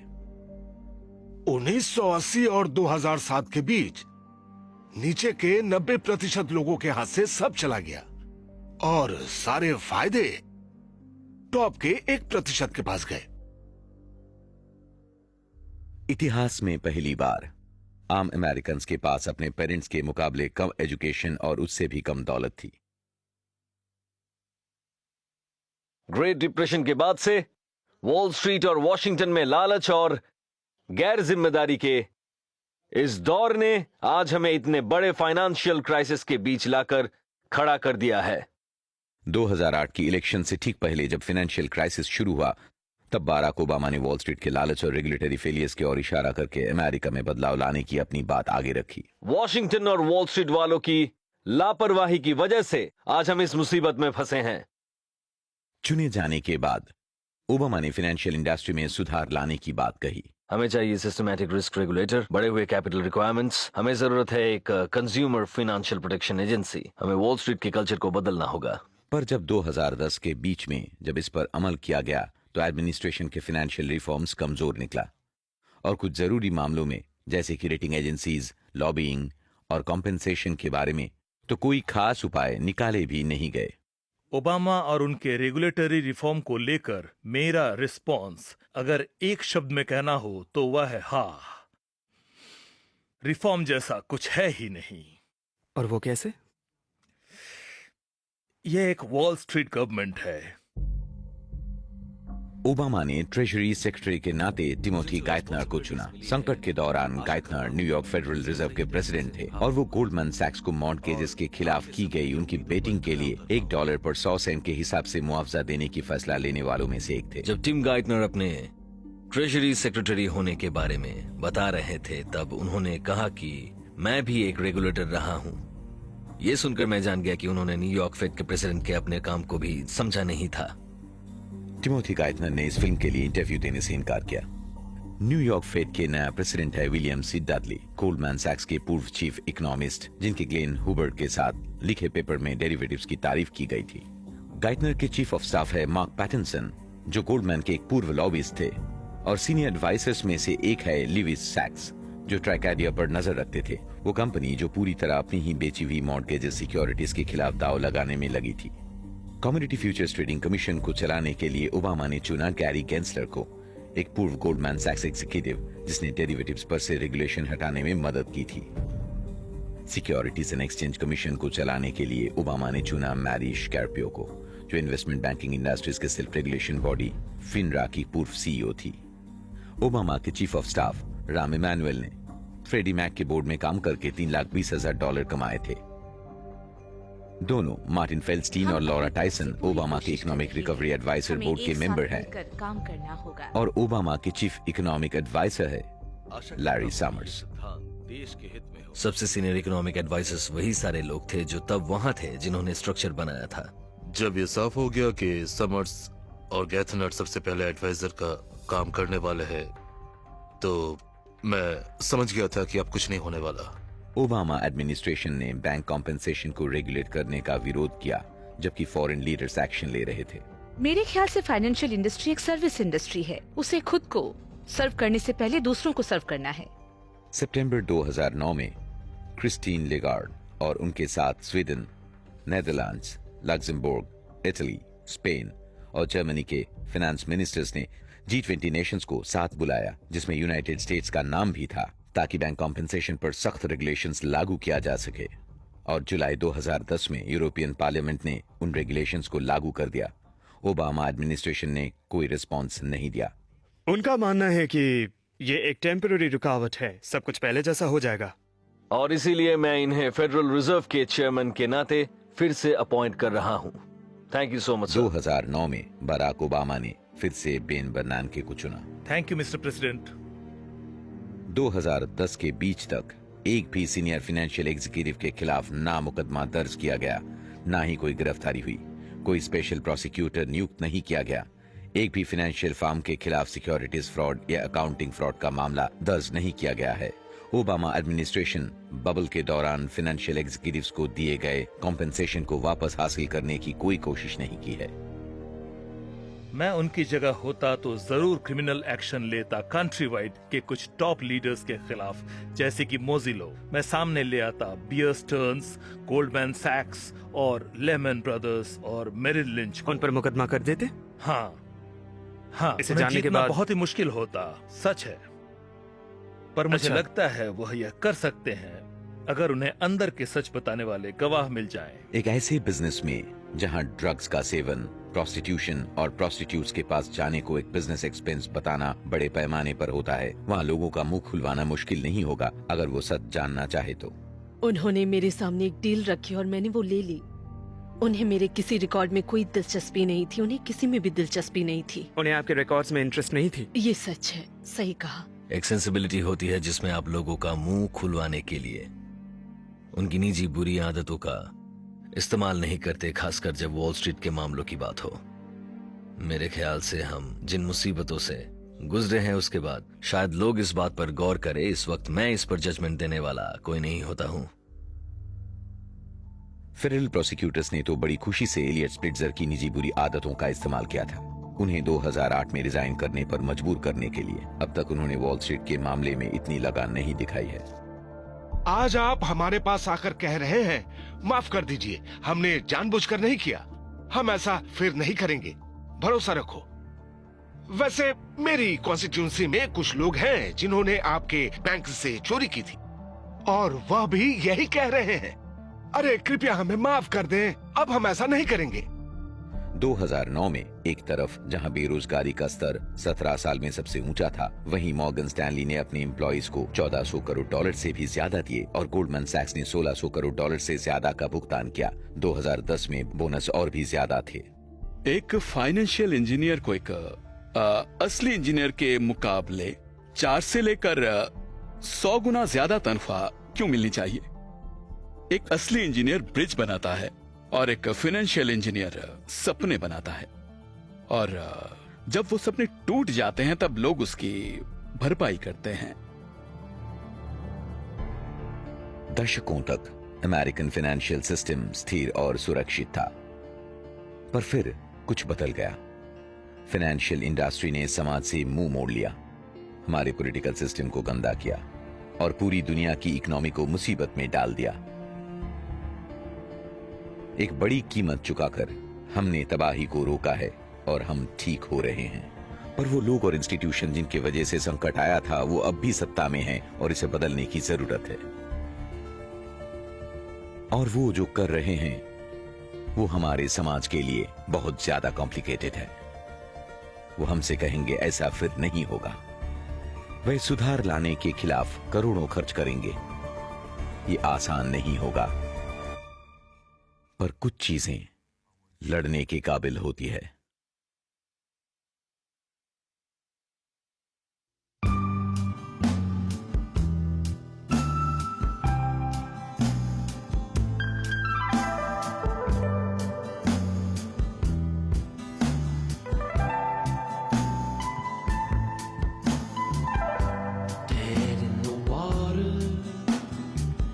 Not a paid vacation. The sons and daughters of city officials attend demonstration. It's hardly sink or swim when all is well if the ticket sells.